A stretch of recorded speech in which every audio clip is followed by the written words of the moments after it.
Operation GCD with an Appalachian grin.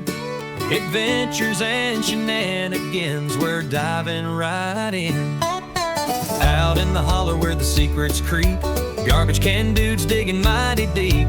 Secret societies, shadows in the pines. Operation GCD of American rebels design.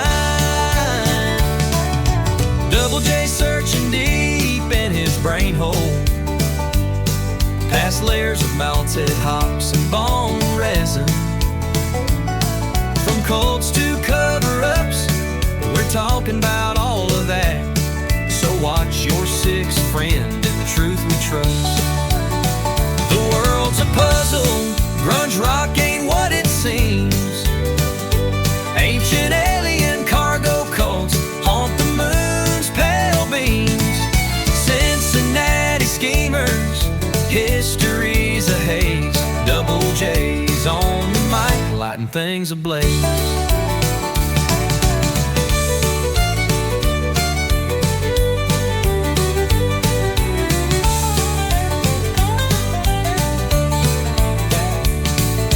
Operation GCD with an Appalachian grin. Adventures and shenanigans, we're diving right in. Join us on the journey and enjoy the show. Thanks for joining us to get a little GCD. Yeah, the world's a puzzle, brunch rock ain't what it seems. Ancient alien cargo cults haunt the moon's pale beam.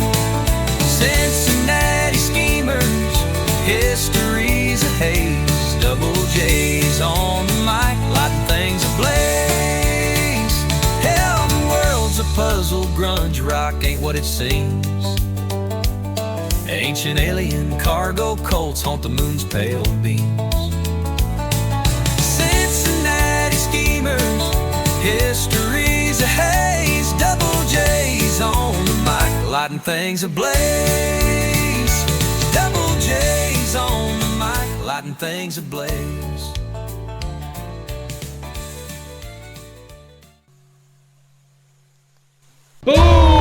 Boom!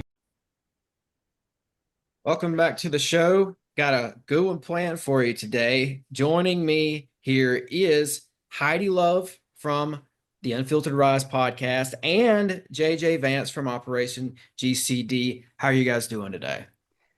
Great. I'm glad we're here. We're going to name this show one day. Me and Tim do shows often. And I'm like, we got to name our show. Yeah, we're Nice. working on it. The collaborative series.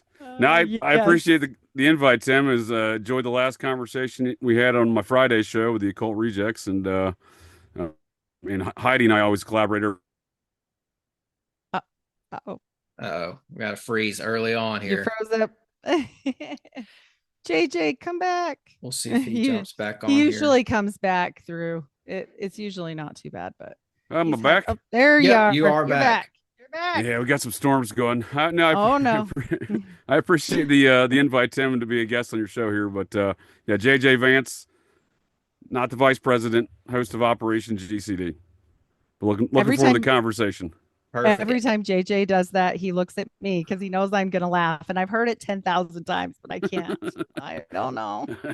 And you're both occult rejects. And so, Yes, sir. tell anybody anything else I may have missed if you want. Tell him where Well- to find you, JJ. Well, the Operation GCD Live on Wednesdays, every Wednesday at 8, YouTube, Rumble, and Twixter. And Patreon Sundays, Operation GCD Live, 8 p.m. on Sundays, same locations, YouTube, Rumble, Awesome. and Twixter. But I also do a Friday show with the Occult Rejects, the host Nick over there at the Occult Rejects, that is, 9 p.m. on those same locations, YouTube, Rumble, Twixters. But it's the Occult Rejects where Nick's kind of banded together a more or less a all-star cast of conspiracy culture content creators here, because that might be too many C's in one sentence. But it started off as a different show, but he certainly evolved it into that. And I've I've been one of the individuals on there that's kind of bridged that transition. And Heidi's been more of a recent addition, but we've been pumping out some great Mormon content since Heidi's come over there to join the team. I love it. Myself, It's a former fun. Mormon. Yes, so much fun. We have like a great time over there. And I do think we scare our guests at times, especially That's Greg. When Carlwood came into like a full screen. There It were was like like 10 of you guys everywhere. for that one, right? right. There was 11, but one had to wait in the back. There were I, so many Yeah. people, I think you right? guys probably had to have broken some sort of record with that one. I know I've never seen a podcast with 10 people on it before. That was a first for me. It Yeah, I was think fun. we had everybody but one. I think Teresa might have been the only occult Right. reject Yeah. not present yesterday. That's why. Oh, and was Headless there? No, Oh, you're right. Headless was Headless. not there. You're right. Yep. Wow, Yep. we're up So to two. 13 now. Yeah. Oh, good. Yeah, I Good. Big really time. enjoy all of y'all's content. I enjoy Unfiltered Rise podcast, of course. I enjoy the Occult Rejects and all the stuff they're doing over there. And I'm now newly familiar with your show, JJ, and I've caught a couple episodes and I like that too. So you're two people Nice. who I'm really happy to be here with. Like I know we kind of had like a little bit of a loose kind of a concept for this one. And we'll see where it goes. If we stick to that, I can't think of two better people to do it with when it comes to like the history of this nation and how the Mormons are involved. Because I mean, I think there's a lot of mysteries concerning the origins of this country in general. Because for years people believed it was all about 1492 and Right. Columbus. Of course, we know that's kind of out on its way out now. And then there's 1776. But I think there's a lot more to the story. And I think loosely the reason for this show is like I want to know like more of like what the Mormons were doing back in the day, of course, what the secret societies were doing, and what the high societies were doing, and like what we Sure. can learn about our past by looking at mounds and artifacts and Mormons and their involvement. I don't know. Is that all going to work together? Is that too much? I I think can that's an tell. excellent breakdown. Yeah, Yeah. I brought a bunch of not a bunch, but like maybe 10 or 12 pictures too to show people some stuff later. But the alchemical stuff Oh, today, I hit Nick up about some of our landscape stuff, and it's weird. I never went down that road before. And this book, JJ, have you read this book? Oh no, the Messiah to ancient America. Okay, This we have to do a full episode on one day. But while I I'll was check it out. flipping, yeah, it's like in the 80s, Warren Ferguson. And Oh, a I'm Scotsman flipping, too, huh? I like it. yeah, yeah, I'm flipping through it. And guess what I see? This is the table of the nine. Get ah, out of here.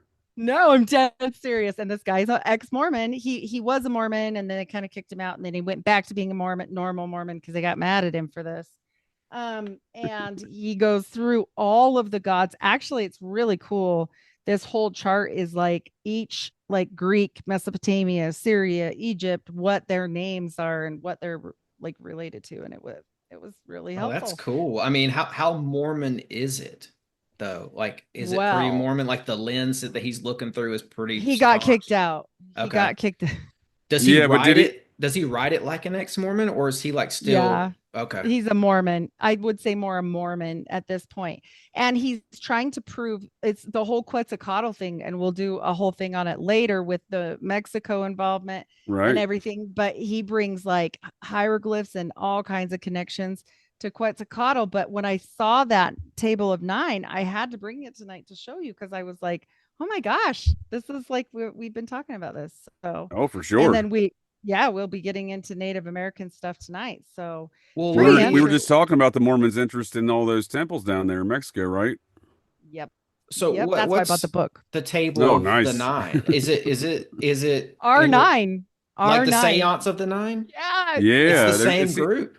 yeah, it seems to be a repeating Well, factor from the ancient the Egypt Egyptian. Ennead, Mhm. right? Yep. Ennead or Ennead. Ennead? Yeah. I'm Wow. not sure how you say it. Ennead. I've heard it. Ennead. Ennead. I'm Ennead, not right? sure I think how, it's but Samsonite. yeah, this is great. Like it's like a whole, he's got like, look, all these maps in here. He went crazy, man. It sounds like it. Now And I got the book saved here. I'm definitely gonna. I'll definitely join you for this is a review on good that. one. I'll have to read Yeah. that one here. This one's going to go well with our Mexico American type connections, but very strange that I found it with that. I was like looking for other stuff and I was like, oh, that's for me.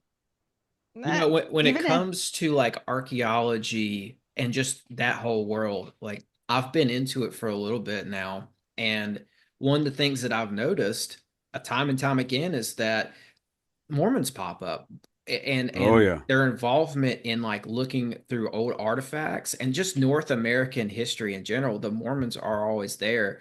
Um, I don't know, like if you get like a lot of people get into this via Graham Hancock, I think. So, Mhm. and I kind of did as well. I mean, he wasn't the main guy. He wasn't the only guy, but he was one of them. But, once I started learning about the Mounds and just everything North American that largely we're not really told about, um, right. I kept seeing a lot of Mormon names pop up, Mormon guys pop up. And I was like, okay, I wonder what this is all about. And I'll tell you another thing, like if we get to it today, I'll break this guy down, but John Wesley Powell, when he Yep. went into the Grand Canyon for the first time, which is like what he's Speaking venerated of the for. Egyptian gods. Yeah, this Right. is the Smithsonian Uh-huh. anthropologist, John Yeah. Wesley Powell. Yes, absolutely. Yes. Yep. And the Cosmos Club and some Yeah, oh other yeah. organizations. But Yep. so he's remembered heroically for that Grand Canyon trip he took.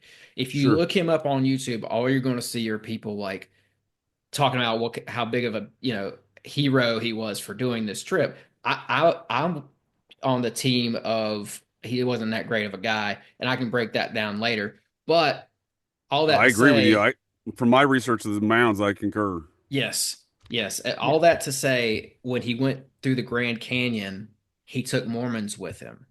So I was like, oh, there they are again. There they Yep. are. They're like Well, that Kevin Bacon. Yeah. you got to take them there. That's their country, right? Like that wasn't when he's going out Mhm. there. What year was that? 1880, mid 80s, I mean mid 1880s, I want to say it was before the 80s because I don't 1870s. he remember. he officially started working for the Smithsonian in maybe 78 or 79, Yeah. 1879. So I'm assuming, yeah, he was working for them. Maybe it was the 1880s. If I recall correctly, it was prior to the Mormons joining America back in was it 1894, Heidi? Boy, I can't remember, but I do know that, I think we'll call it circa 1894. It's around that time. they sent 1892, their 1894. wonderful See, block to the Washington Monument was still there. Their well, that was Deseret. far earlier, right? That was what 1853. Yeah, I'll Google it while you guys are So chatting for a minute. that's a good point. So on the Washington Monument, you can see the block that was donated by the state of Utah, but was known then as the Nation of Deseret. They sent the all-seeing eye. It was What's the nation hysterical. of Deseret? That's what the Mormons call the homeland, their homeland. Okay. That's what they wanted to call America, presumably because Joseph Smith wanted to make everybody Mormon again. And Hmm. was So he everyone great assassinated? again. He said, make everybody Mormon Hmm. again. Sorta. Was he Yeah. was he was he killed or was he like straight up assassinated?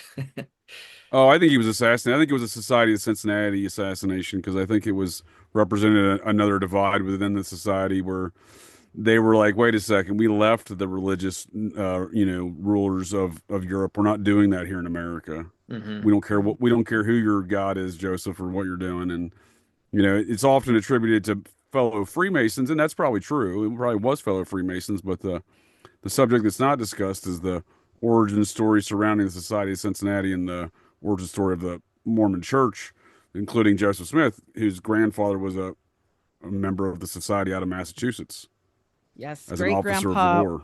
Yeah, he was literally in on the whole Boston Tea Party business, and I'm Yeah, like, so they were hooked okay. in. They were deep I in there. found I found it, speaking of secret societies, with this Boston Tea Party group when I was looking for other things. They called it the Caucus Pro Bono Publico. So and he was an attorney. And so people want to say that Joseph Smith's family wasn't, educated bullcrap.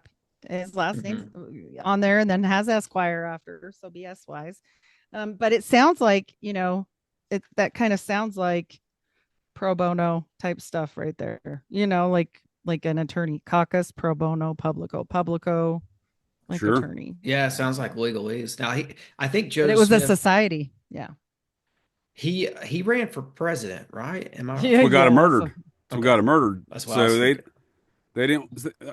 Two things I think that got him murdered. One, he wanted to make everybody Mormon.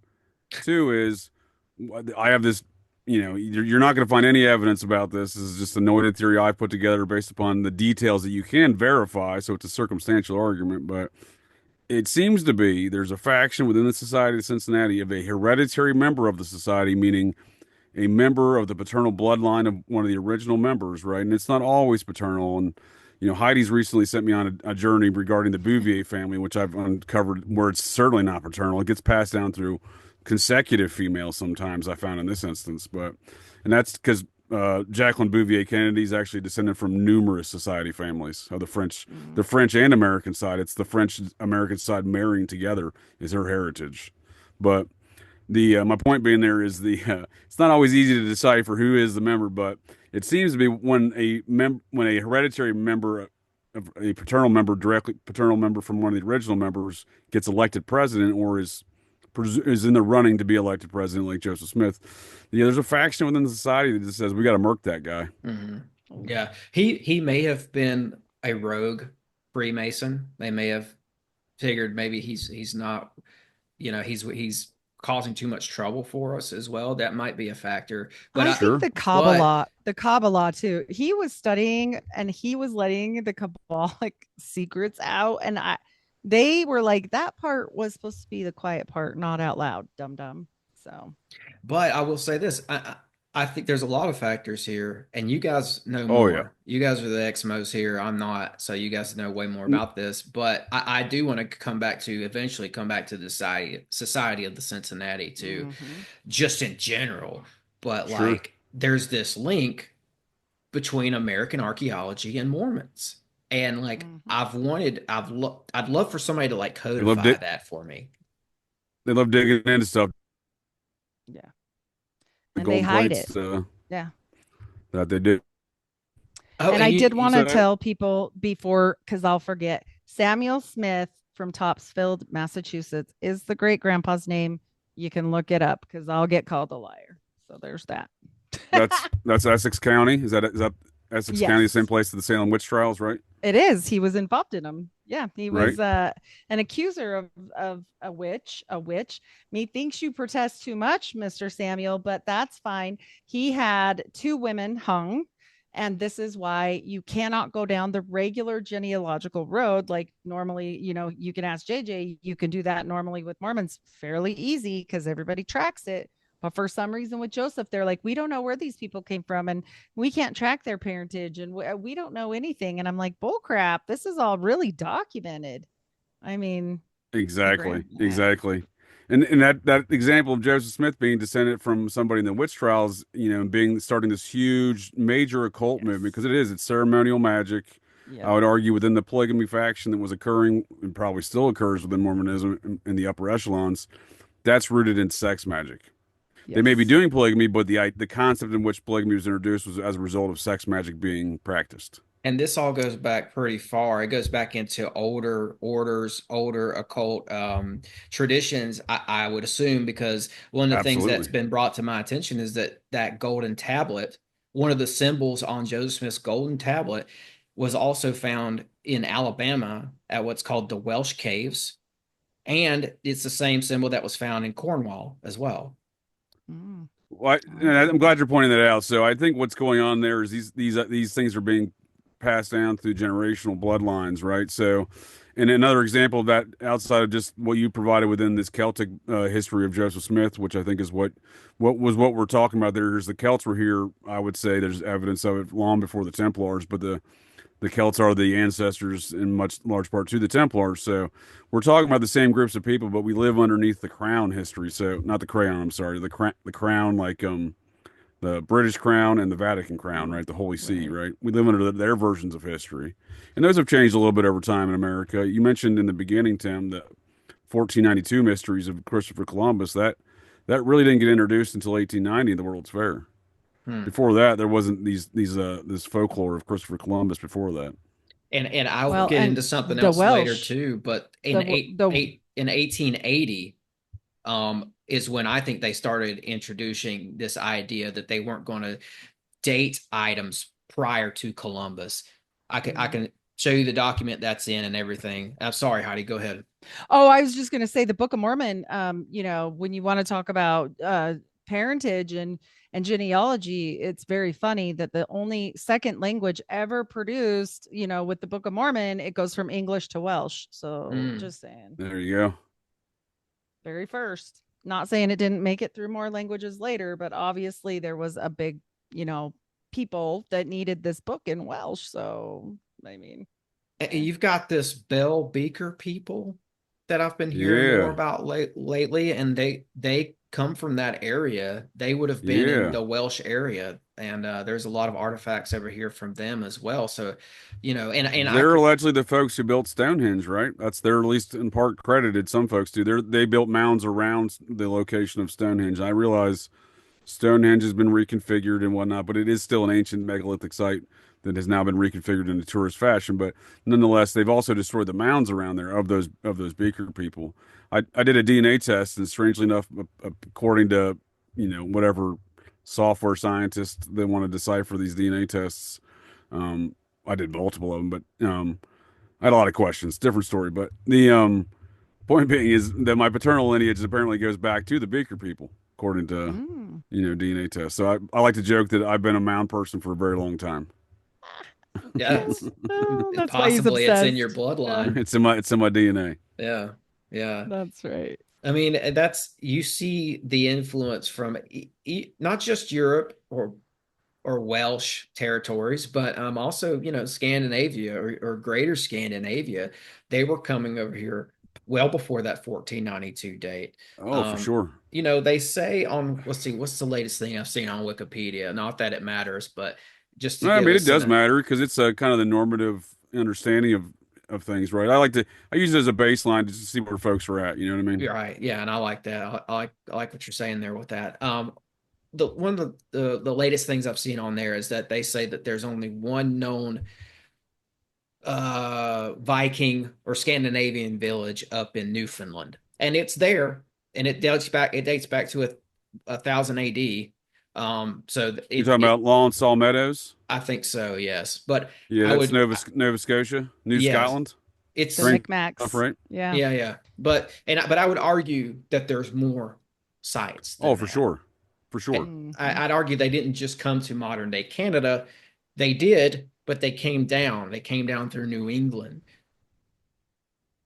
And, they went down through the Great Lakes, I think, too. I mean, I agree. There's strong evidence that New England and that up area through Nova Scotia was all Vinland, right? So right. actually, funny story. I almost got expelled from eighth grade American history. Well, eighth grade over an American history course regarding this subject because what you're saying is that that's a long recognized site. I think UNESCO recognized that Lawn Saw Meadow site in like 1964, if I remember correctly.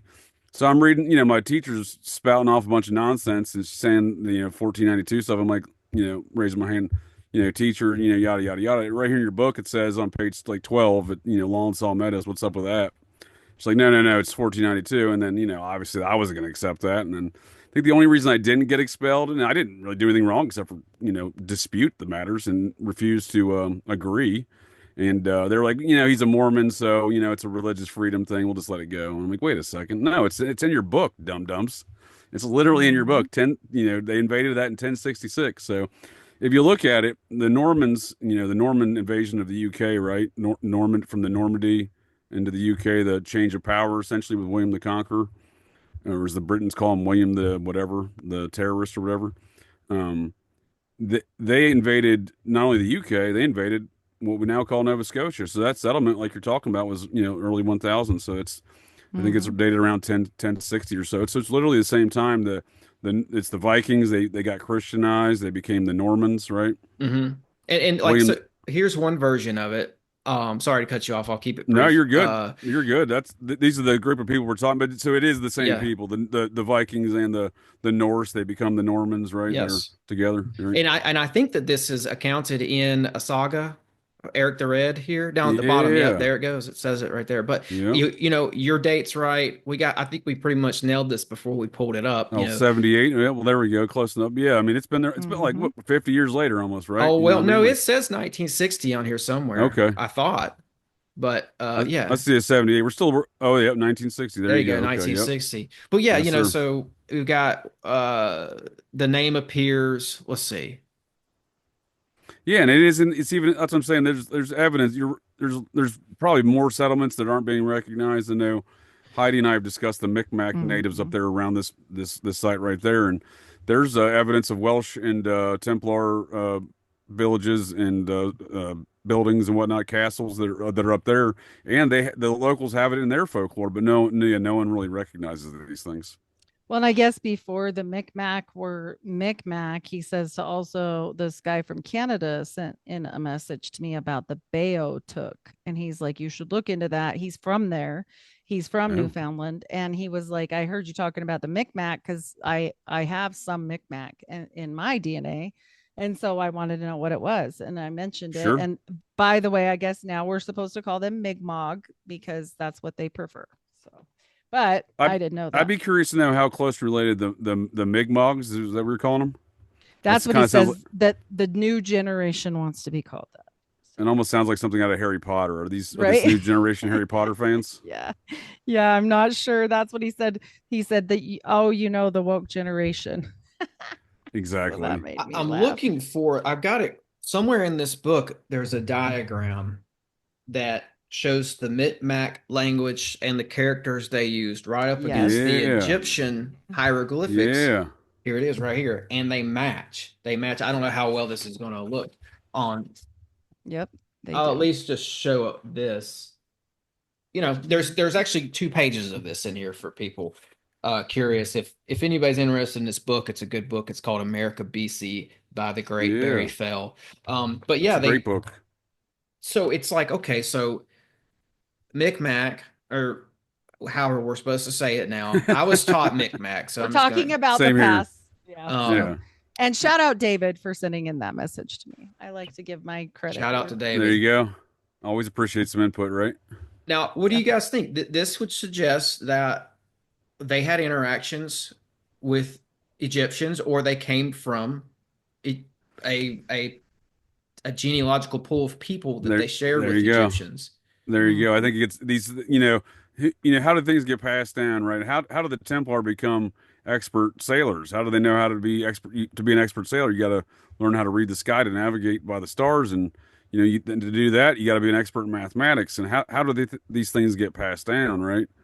And I think it is through generations, through families, right? It's Yeah. they And would there's so there's that's an ancient language that just gets passed down, through families, I think, right? Right, Yeah. right. I mean, Yeah. that's got to be the case, and there's evidence of this all throughout this country, all over North America. There's evidence of everything we've talked about so far, and some of the stuff that JJ's talking about there. With these people were deeply, deeply knowledgeable on the stars. Yep. And you Oh, for see sure. that in the mounds, even in the mounds, especially across Ohio. I don't know if you guys have heard of, I think his name's Ross Hamilton, but he's got a Yep. really great presentation on YouTube where he goes through all the mounds across Ohio, and he shows how they relate to constellations in the sky. Yep. They conform to the constellations, like Sagittarius and etc. It's remarkable. Mhm. And the math, there's a lot of high level math involved as well. Big time. And I Absolutely. think that's what some of the founding fathers, these men of the Society of Cincinnati and whatnot, they recognized. And again, the society, man, they're all descendant from the Templar families, right? And these are descendant from the Normans and the Norse and the Vikings and so on and so forth, right? So I think one of the things I thought that they recognized in these mounds was advanced mathematics, which I think they do appreciate that, but I don't think that's the only thing, because I think that these families that I'm speaking of, right, that ultimately become the Society of Cincinnati and the founding fathers and whatnot that started this country of America, they thought they were descendant from the folks that built those mounds, the giants that built those mounds. Speaking of, yeah, I have some pictures that might be fun for that, and if I can share, I'll show you guys like what the Native Americans, flat out show us. And I don't think that enough people, pay attention to like what we're talking about as far as like the past. Just like you said, there's a lot of armchair historians or whatever, right? Sure. And so we got to know, like you've said, like look at books, look at the native people, look at all these things that we have available to us. Look at their culture, show right? us. Yeah, Look at their culture. Yeah, and also, by the way, giants, Hmm. this is some of these petroglyphs from here in Utah. And I mean, they're also depicting with snakes, and that looks like an Ouroboros underneath almost, like, because above it is a snake. So is that second one down right here? Like, I'm sorry, but this is interesting. When we're talking about, and they don't look like regular people. No, it These looks like don't an look like Ouroboros for sure. people. Yeah, and we're looking at, we know this sign from occultism. What does that do? It brings down power, I to know that. the chest area, right? Like, I and know that. Joseph Smith. I know that sign from an FBI kid diddling report. Well, that one too. And so in the occult world, it's to bring power to an area, and whether or not it's channeling in or up. And so how that one's going up, it's sending it up, or if it was coming down. And Joseph Smith, that Jehovah parchment, did the same. And this kind of stuff isn't just, like they've perverted it. Can you go back to that one, Heidi? Do you Yeah. I want to say something real quick. So the figure in the middle, Mm-hmm. very giant like, and also seems to have antlers. There you go. Yeah. That Yeah. suggests to me maybe some Cernunnos, maybe some Druid influence, possibly. Yeah. I'm not The saying Green that's Man. yes. Well, And then over here to and the it looks like a left, bug, like they said yes, in those crashes that they were like bugs. yeah, insect like, yeah. And I've heard Mhm. that. I mean, I went deep into ufology, as you know, Heidi. Like I cut my teeth on ufology, and you Mhm. do see a lot of those stories that where people claim to have come across or had interactions with something that was very much insect like, to the point where Yes. some people have claimed that they were kind of in a chimera like way. They were some main deity was like creating an army of like these biological robots, Well, and they I'm chose to out. make them insect like. and look I'm at out. I the don't want no eyes, drone insects. I'm out. and like how Yeah, they're like this, and then it comes down to like a pointed.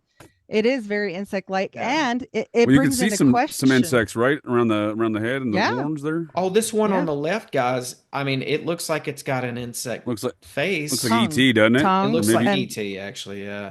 maybe And Short Circuit. Maybe Johnny Number Five. yep. But I'd like to point out about this one on the left real quick, and then I'm done. That You're looks good. just like one of the ones from the Nazca line. This is awesome. We all have something to say about this. Oh, I was thinking that too. We were just talking about Nazca stuff. And well, the Pope or the Catholic guys wear this on their robe. I was going to the ask you, is this on a Utah. wall or is this on the Yeah, ground like this the is Nazcas? no, this is on the petroglyphs wall of let Oh, me tell you I guys. thought we were kind of looking at a Nazca Sago situation. Sago Canyon, Utah. So this is why I Mm. brought it with us today, and to tell you guys too with the insect thing, think of what they said almost ruined Utah. What was it, JJ? The The bees. crickets. The crickets. No, The it's the bees that crickets. are ruining. Oh, the bees are ruining. The hives are ruining America. My bad. I But got it mixed up. but the Mormon crickets, and what came and saved us. This is why our state bird is the seagull, because the seagulls supposedly came and ate the crickets and saved the day. Well, it really makes you question, if we're talking about bug entities here, what the hell is happening? You know, that's Yeah. kind of strange. You've got it all here, guys. You have snake iconography, like serpent mound type of stuff, and there were UFO like objects in the sky. That last one you showed, Heidi, has There's it another all. one. There's another one with UFOs. These are all from the Sago Canyon petroglyphs, just to remind people. Mm. So look at the horns and like all of the different sizes of everybody. Like this one's like tiny. Look at this. And it's Hmm. floating and it doesn't have legs. There's one that definitely this is like a giant. I mean, these are giants. And then these little people like down here. I mean, it's very interesting. And there's another one that has UFOs. And this, look at these eyeballs. I mean, Yep. again, we've got antennas or something happening here, on all of these. That's not a hairdo. I mean, this might be their depiction of the star people. it's very strange. And the snakes are everywhere. And this one is getting bitten. Look, it's biting him. Hmm. Like Mm. it's on the shoulder. So I That's just kind of thought the these middle of nowhere. That's over on the eastern side of the state, huh? Super weird. Yeah, There you this go. is. I was looking I where it's mean, up geographically speaking. and then these are bringing. See how this one's bringing down into this area, and then if it was going the opposite way, it would be bringing it out. And so again, occult, occult magic. This is like Well, back to sure. magic. Yeah, Well, look at that's what I was this. commenting on that report as well. I think there's some of that Dedlin report is rooted in occultism. Those symbols are. Right. Absolutely.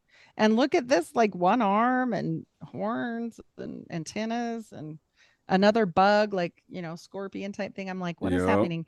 But okay. So what does Ezekiel describe the angels as wheels? The wheels, When's this supposedly, these petroglyphs supposedly date back to? Because when's the wheel invented? but I'm talking about wheels as in, he says the angels were No, wheel, I hear the you on that one. wheels. I'm just Yeah. saying, Yeah. Maybe. what's Yeah. the mainstream argument for this wheel situation, though? You know? I don't even know. Yeah, I'm like, Yeah. I don't know where the heck that came from. So let's date these guys. That's one thing I forgot to do. You know what I mean? And Because I don't know. I don't know the exact date of the wheel's invention, but I feel like these petroglyphs probably predate that era. Oh, for I'm sure. sure. Yeah. Like let's put time frame. Okay, so I'll look they're up the saying, wheel. okay. It's saying the oldest back to 2000 to 6000, I think it says. I'll let you keep looking at that. But as I go I think through it's these, generally accepted around 2500 BC because it's around the same time some of the older that's not Adena it. mounds are supposedly date back to. So Yeah. they're saying the earliest evidence of the wheel goes back to 3500 BC. 35, okay. And I think That that seems those, reasonable. I think the Sago Canyon go back to 6000. Right. They got to be older than that, right? Yeah. It Yeah, said they're older. 2000 to 6000. Yeah. Yeah, there you So, go. I mean, who even knows? But Right. it was so weird. And there was another, I think I passed it already, that looked like it was like a spacecraft. But I definitely saw the that one. Yeah. snakes. And it even Yeah. had it was round, but it had things erupting from it. This Yeah. is it. Yeah. Not like a sun because it's got something to it's got like a No. donut shape to it, right? And Guys, this I'm weird, seeing logos in here, like modern day logos that look oh, like the they Yeah. X. Did you Yeah. see the X? Yeah, I've seen the Monster Energy drink and I've seen the Bitcoin logo. Yep. There's Monster. There's Yep. and here's the X right here. Yeah, there's Oh, the X. Bitcoin logo was inside the sun, wasn't it? I'll go Yes. back. Or Yeah. the UFO or whatever that is. There we go. Yep, that looks like a Bitcoin Holy logo. smokes, you're right. That is the Bitcoin logo. Yep. And it's just What's up with these strange. horses over there? I thought horses were introduced by the Spaniards in the 1500s. I don't know. Joseph mean to Smith tell me said they that's not were right? around. Jeez. And just the full, like the focus on the bugs and the snakes. I mean, that is so weird. What do you think about that swirl insignia? Do you think that's Oh. a portal? Well, so speaking of, I brought some other fun stuff because we've been talking so much about Howard Hughes and everything, I Oh, wanted yeah. to bring, we talked on our last one that's going to drop tomorrow's Wednesday, right? Yeah. Yes. Tomorrow. And we were talking about archways and natural portals. Now, this is me and my husband at Zion, but I was about to this say, is is this one Bryce of them. Canyon? Yeah, this one is Zion Canyon. Zion Canyon. And then there's more of them. Oh, not that one though. That one's for That's later. a secret underground base. Oh, gosh. Heidi, you're not supposed to show us the dumbs. I know. Here's another one. Like, look at these. Look at this one. Oh, this looks yeah. almost like it's coming down and out, like it's a receiving shootout. I mean, Oh, that's wow. just weird. I've adventured around these parts, and that's Yeah, when you were yeah. getting into the Grand Canyon stuff earlier, Tim. That's what I was saying. Like Mhm. when I was getting out with they were going into Mormon country, right? Smithsonian. This is all by John Wesley Zion. Powell. Uh-huh. They were in foreign territory of the Mormons. The Mormons had already, in my opinion, eluded whatever was here before that. You know what I mean? They'd already got. They probably put in the old school deep underground military base, the cave, before. There we go. The modern That's day what version. that's what I was going to ask you guys. Do you think? And I'm sure there's something like this. There's got to be, but Little Saturn cube here. is there it is very skewed like. Is there an underground bunker Vatican style library in Utah that the Mormons yeah. procure? About yeah. many. And I brought also some stuff about tunnels, but they also have like at least known 4 to 5 vaults. And that's why I put the other photo, is that genealogical vault isn't just for genealogy. They also have it's for whatever, and it's on lockdown. I mean, this is the whole side of a mountain. So Well, when they were revamping Temple Square, Heidi, correct me if I'm wrong, it was about 10 years ago, I think. And when they did the full blown remodel and they had torn up like the streets, they'd expose you could see the underground tunnels. They Not had only- huge. You could drive vehicles, bus size tunnels. You could drive underneath Temple Square. And they still down there. use them. They said they use golf carts, and and people were joking, but they're not joking about the tunnels. I did a whole show on Mormon tunnels, and not just Mormons, but Utah tunnels, but how they use this. And there's a whole grid system. That's how all of Salt Lake is. It's for this reason, so that they could use these, and they still use them to this day. And the Mormon Secret Service, even though that sounds funny, it's real. They said they will literally shoot your ass. I mean, and they're the ones that let people in and out of a lot of these places and drive them in their golf carts to get them places, miles and miles. Do they have the keys? They do. That looks like a straight up military base owned by a country. Oh, for sure. A country's military. They are a country. If you ask them, they are a country. That's what I'm saying. Yeah. It seems like they've got like, they're like, yeah, we'll play along with being inside of the United States and being a part of that whole thing. But it seems like they secretly and realistically, they have their own thing going on. It seems like I think that's 100% true. I think it's very Anglo influenced, if you ask me, with the Brigham Young version of Mormonism. But, the coup that went on there. Yeah, Bryce, that's a fun canyon to explore too. Yep, there's so much. Yeah. So what's the story here? Are those natural like holes in the canyon, or is that just did they bore those for the road? Well, supposedly weathered, right? Right, they're supposedly sandstone weathered. But look at this one. Want to talk about melted things? That looks pretty funky. Whatnot. Fantasyland, the canyon.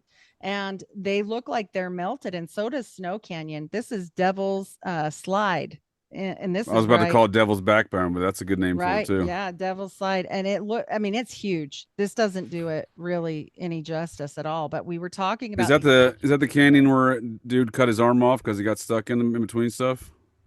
Oh, the 127 hours. I've seen that movie. I know what you're talking about. James Franco. Yeah, James Franco. I've explored around that same area. I'm pretty sure that last one you showed with the archway was from that same general vicinity.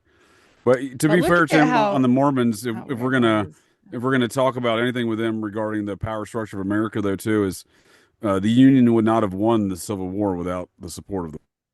Mm-hmm. Yep. Yep. The support of the Mormons. Yep. He's going to come back. So, and I haven't heard that before either. That's interesting. Yep. I hopefully he'll be here and he's like, yeah. Well, there he is. Yeah, you are. You're back. I was just saying to be fair on the previous note about the Mormons, the Union would not have won the Civil War without the backing and financially speaking specifically of California and the Mormons. That's who started California. So wasn't for the Mormons, we might be called the Confederate States of America or the Confederate States of Europe, America, because that's really who was back in the Confederacy was European interests. Hey, Heidi, you were talking about here in Utah. This is the Spiral Jetty. I wanted to bring like all these weird phenomena that we have here, and the weird thing is between so the natural portals, and we know about Crowley in the desert. And then you start talking about, we have a Salt Lake here that is actually chemically the most similar to the Dead Sea of anything else, but that halite salt in the Great Salt Lake, this is what me and Nick were talking about today, is this halite salt. And it's so weird and that you can't, that's not it. You can't, can you bring that last one up, the portal again? Yeah, you can't use it for anything, right? You can't even like desalinate it, right? No, because it's got arsenic in it. Arsenic in it. And then when you're talking about, I want to see what's over here. Look at this. Oh, what is that? Like a real live Ouroboros. This is sand? Sand around a rock formation in Utah. These are like so wild. Weird. I'm going to go through this really fast so we can wrap this piece up because I just thought it was so strange. That's James Franco Canyon. Yeah. And then when we talk about the Great Salt Lake, right? Like I put in a funny one here. Can you bring up that portal one again? Because that thing was huge. You had two dudes in the middle of it. Zion. The swirly portal. Okay. yeah. I'd never seen that before. And you have two dudes in the middle of it that Neither. seem to. Yeah. They got like. I mean, I don't know. I'm assuming they're not dwarfs. So I mean, the context of no. size for that thing, that's pretty enormous. There we are. Yeah. No, So, the She's talking about swirly the one on portal. the beach. The one on the the beach. spiral jetty. Yeah. Oh, The spiral. There you so- go. I apologize. The sorry. spiral jetty. Was that? Is Spiral that? jetty's right close by out towards the great, like a little past. And then the weird thing about this was built in. So I pulled this up so you guys could hear about this. I think it's It was fascinating. a land art construction took place on it in 1970s and considered to be most important work by sculptor Robert Smithson. And so There you go. he just built it for no reason, apparently. go. But Okay. what did I tell you guys about how the spiral? Yeah. So they're pulling down the energy to bring it into this area. So this is very occultic if people really I agree. knew. I And agree. Joseph And you Smith. answer my questions whether or not it was a natural formation or not. And and again, it does seem No. like you ain't building this without a purpose. That's huge. But all around it, so this is the other reason why me and Nick were talking today about not just the Great Salt Lake, but the salt that surrounds the whole area of that is they have the salt flats. So this is me. This is Heidi Naked. I was actually in a magazine for like body painting and they cut your head off and everything. So nobody's ever going to know who I am.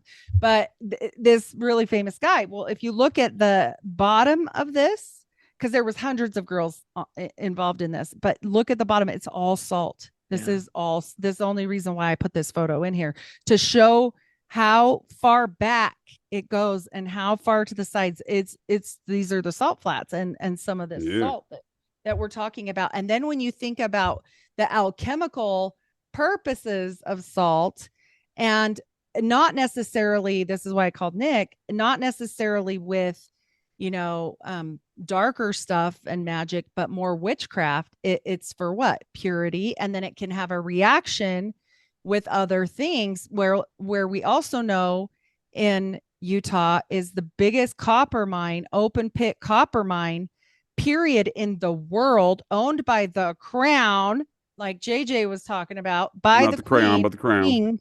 Yeah, the King of England now. I was going to say the Queen, but he's a queen. He's still a queen. It's fine. Yeah, same thing.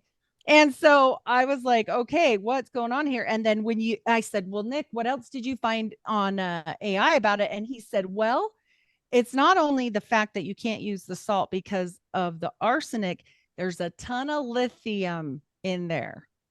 And I was like, okay, so remember how I kept saying the Mormons had something up on, they're getting cashed in on not just their keys of knowledge, but also I believe, their ownership of some of the top minerals that they need. And they just broke ground. And I thought I'd put that photo in here of my husband works there at Rio Tinto and at this open pit copper mine. And if not, we got to Google it because it's just, they say you can see it from space. Now, I don't believe, I'll tell you something about copper mines. JJ, I know you know about this too. Like the biggest copper mine in the world used to be Isle Royale. I think it's one of the biggest ones, but they mined Michigan. They mined it. All these people were coming over here well before Columbus. Yeah, the Phoenicians. Yeah. Among others. That gives a good. That's some old stuff. The Phoenicians. Yep. That gives a good sense of the depth of the salt. I don't know if you can. Oh yeah. Well, I was going to say wild. when you were mentioning occultism, didn't they do a lot of rocket? There we go. Rocket engine testing out here. Yes, they did, and there was actually that seems pretty a occultic, lawsuit. Right? Yeah, there was actually a lawsuit over it because of the fact that they had downwinders from it.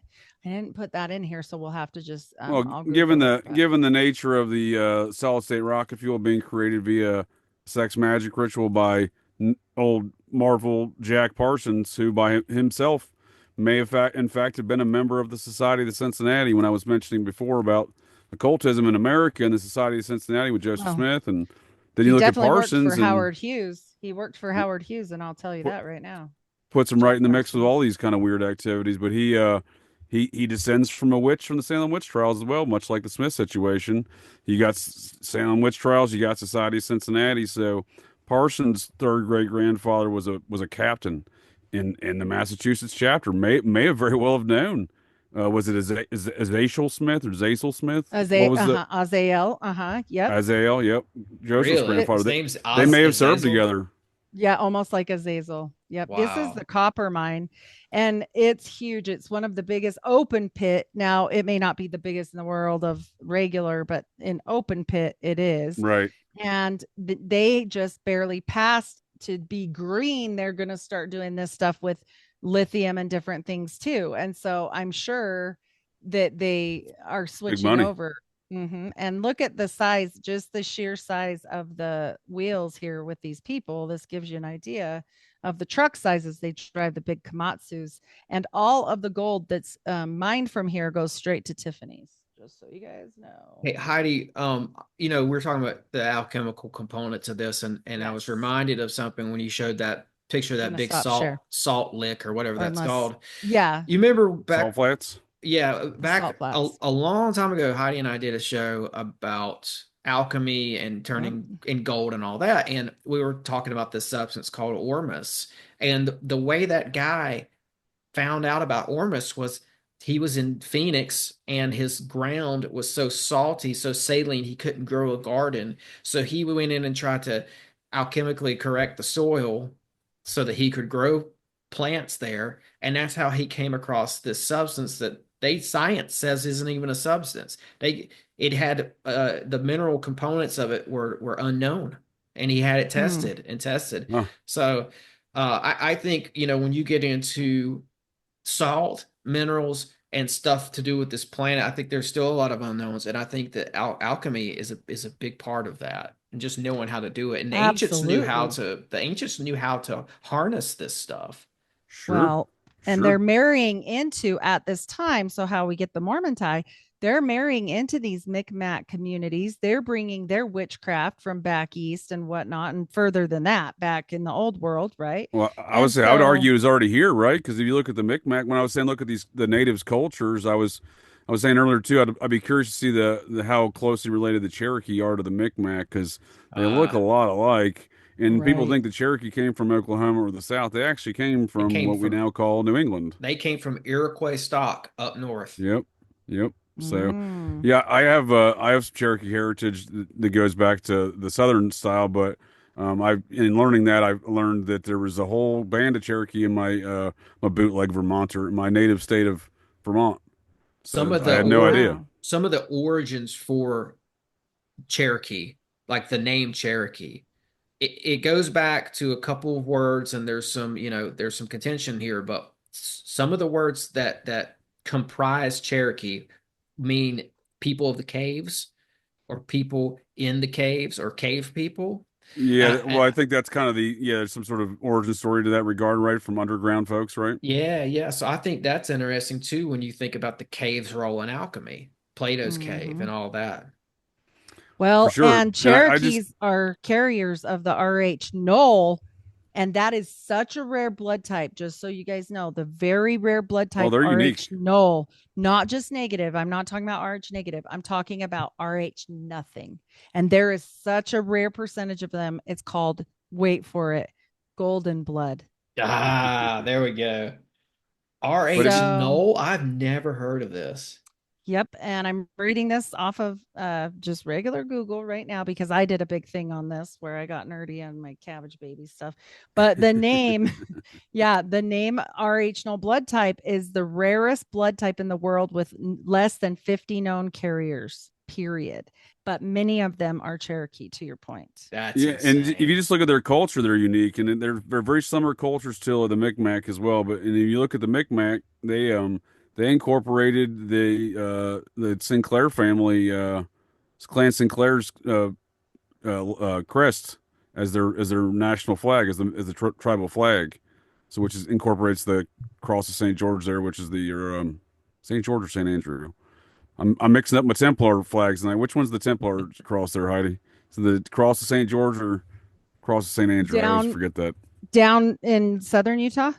No, the Micmac flag is the Micmac flag. Oh, the incorporates cross of, it's St. George. I think it's St. George.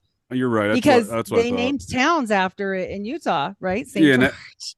Well, the Micmacs incorporated that in their flag. Yeah. You look at the Sinclair crest, and that incorporates the Templar stuff too, because the Yep. Clan Sinclair is a big part of not only the Templar, they're a big part of American history with General Anthony St. Clair, which And is a descendant Martinists from go there. right into those. Once again, it goes right back to where I always say that it was. And I'm Well, telling you guys, and think of this. Do you remember when everything came out with the weird, let's see how I can say this. The adreno metal. Okay. Yes. And sure. so everybody kept calling it the gold juice. And as I was thinking about it, I was doing this study and I found this golden blood. And then I started sitting there thinking, like, okay, what happens when you spin blood is the plasma rises to the top and it's gold, period. Right. That's what they call it, right? Absolutely. When we're talking about this and what percentage of Cherokee people are one of the few percentage of Native Americans that have naturally green eyes. I'm just saying. Yeah, Like, there's something more to the Cherokee thing, and I'm not going to definitively say that they were one of the lost tribes, but they certainly came from No. somewhere else Well, originally. don't rule out the Micmacs. I think they have a lot of the same origins Right. between them and the Cherokee. right. you But know- and they have And the again, it points to the stories. Templars. They have the stories of the sky gods coming down and impregnating their women. You know, there's a story about this from the Native American people about indigo children. So if you guys look into this, that they would come down and they would take their daughters and put them up on the highest mound or mountain.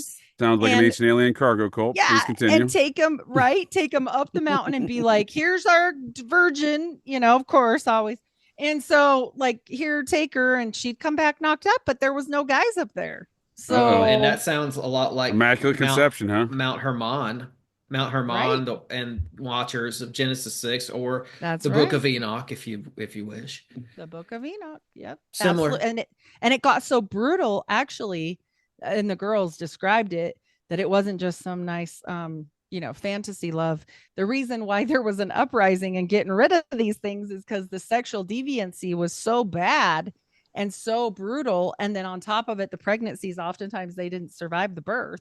So, you know, there's stories of like vampiric type births from these things and ripping mothers apart, not just down below.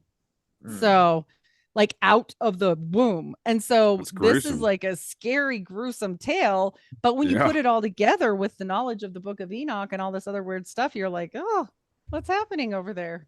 Then they got those drawings. Yeah, there's you see there's a couple of like bullet points, or I don't know what else to call them, but a couple key things that you see throughout history where it seems like just about every culture around the world has these, and it's giants and it's star people or your legends of some sort of like a sexual interaction with the Alien. star Yeah. people. Alien, giant, something. You know what I mean? Yeah. Cargo cult.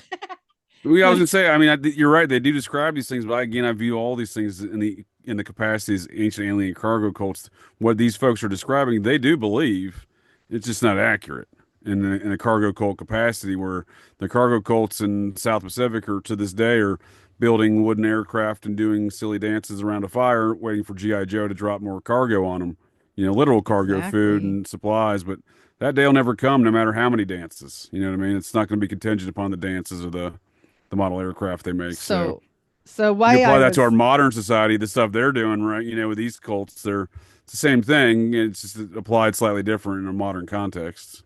So well, and then you just look for- at the names they name these things, like Zion, Valley of the Right. Gods, Lady in the Bathtub, like all these weird names for these canyons. And then on top of it, one other thing is I found that all of the temples are built at 111 point something, very close, either like 111.6, 111.9, 111 point. Where's my other one for Salt Lake? This makes me look like such a nerd. 111.54 west for the meridian, and then for the other part 40, always between 39 and 40. All of the temples are built on the ley lines. Yep. Mhm. So I was like, well, and you know, when I was sharing that with Nick, because he looked up the one in Salt Lake, because I couldn't find it. They show you all the other ones, and then I was like, You're just not going to show that one? What? Like, why can't I find this? So Nick found it. And I'm like, okay, this makes total sense because I mean, we know that 11 plus even 111 adds up to 3. Like there's all kinds of stuff there. So Yeah. They knew about these, the ancient people knew about what we call today ley lines. I don't know that they looked at them the same as we do today. And I know most modern people probably have a hard time with this concept that there's these magical lines, but I think they exist. There's energy points and they seem to be connected. And a lot of these old sites were built right on top of them. well, and why would Brigham Young come here and go, you know what? It said he came here and said, this is the place. And he didn't have any scouts or anything. He just got here and was like, this is it. Okay, it's completely. You mean to tell me God didn't send him there, Heidi? He did. He did. But guess what? It's uninhabitable. That was a close one. It's uninhabitable. It's got a salty lake, 10 times saltier than the ocean. It makes no sense, right? It makes the no mountains sense. are crazy. You can't farm here. We have 3 winters. I swear on God, it snowed 2 weeks ago. Like, I'm not kidding on that. It snowed 2 weeks ago. I mean, and then the summers are brutal too. And then you get insects and all that destroying their crops. I'm like, what was it then that he saw here that was so special? It had to be the energy from the ley lines and stuff that you're talking about. I think that's the stuff that's passed down generationally, besides languages and just everything else that's passed down through these bloodlines, mathematics, etc. Is this understanding of what the Mormons involve themselves in, like necromancy, and and it's the knowledge of I think that's what it boils down to, because when you're burying geomancy. When you're burying these giant humans, I think again some of the knowledge Brigham Young has and Joseph Smith comes to the society and whatnot, and when some of the knowledge I think they understood was the knowledge that whatever it was burying these formerly giant humans that I believe they thought they descended from at the base of these Adena mounds, specifically that type of mound, are built on these ley lines in these very key spots and what I like to call some sort of energy nodes, because you can look at the U.S. geological surveys and see that there are differences in energy around some of these Adena sites, comparatively speaking, from the surrounding areas. So, and that's not exclusive to all mound sites, but these Adena mound sites with the giants at the base of them, that is exclusive. And I think that's part of this kind of necromancy these families pass down. Absolutely. The bones and the blood and all of that. And that's why it doesn't work as good anymore for the Goyim, because they're not spilling blood anymore. But you bet your ass that top is, and I don't care what anybody says. Like, they know.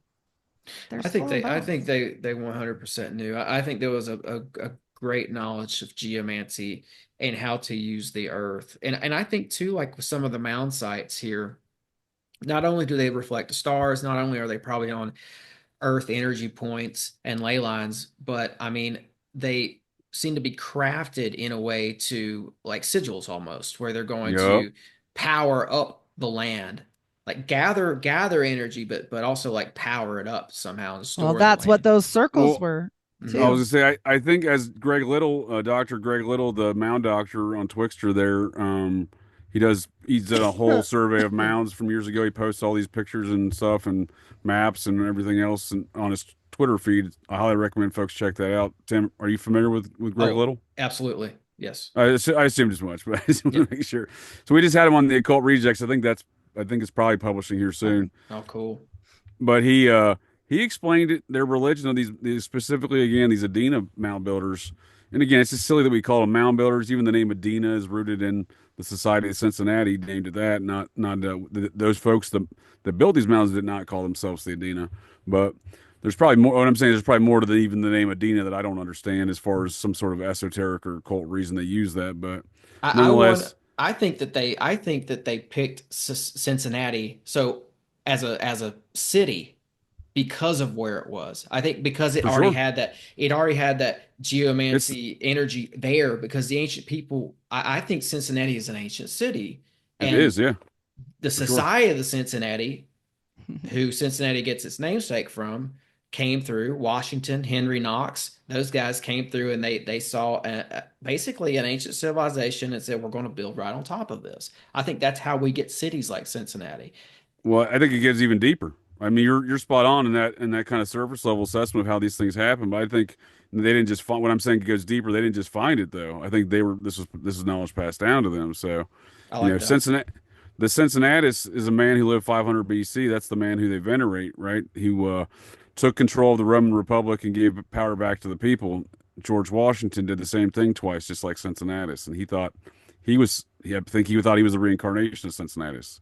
So, Right. you know, Now I've heard two different accounts on Cincinnatus. I've heard some people, like you said, they venerate him to the fullest extent. And then I've also heard that he actually did not fight for the rights of the people or the plebeians or whatever they were called. the plebes. Well, Plebes. so he fought for the Roman Republic and the Roman citizens. It's a slightly different kind of. Not everybody was a citizen of Rome that lived in Rome, right? Right. But what he was trying to do was reinstitute a republic. And again, it was these contrary positions. You'll find contrary positions on George Washington and everything else these days. I think a lot of these things are rooted in what I'm talking about as far as the civil war that goes on within the society. But they all come from this. It's all one big family feud, in my opinion, and they all come from again. I think these giant folks. So Cincinnatus to them was not only this Roman Republic leader, but he was, I think, a giant. He was an ancestor to them. So there's this 8-foot statue of Cincinnatus on the landing point of what was known as Losantiville at the time.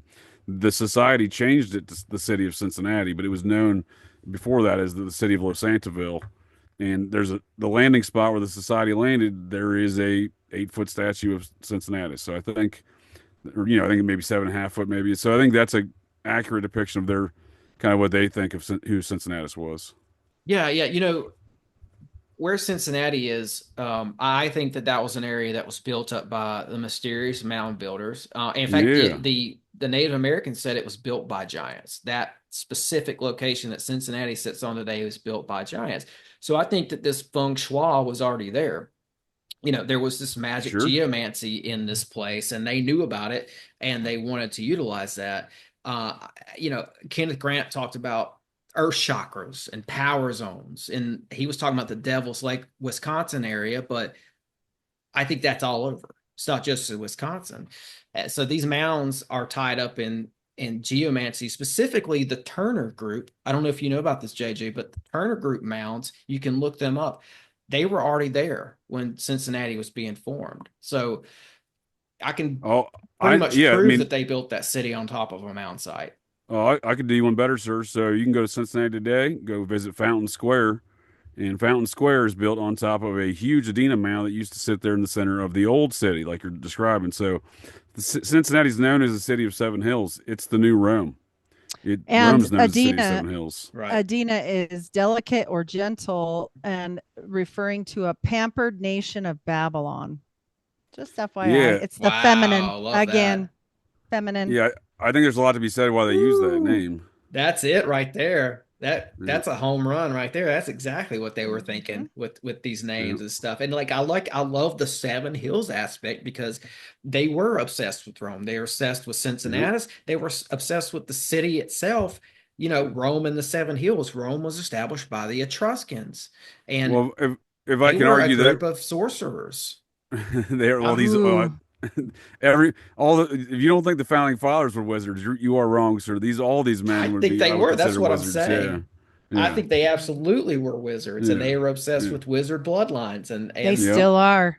This has been going on a very long time. This wizardry we're referring to is the reason why it's been going on a very long time. So this is an ancient freedom of religion argument between these same families and these same opposing forces, right? That want to quell their wizardry, if you will.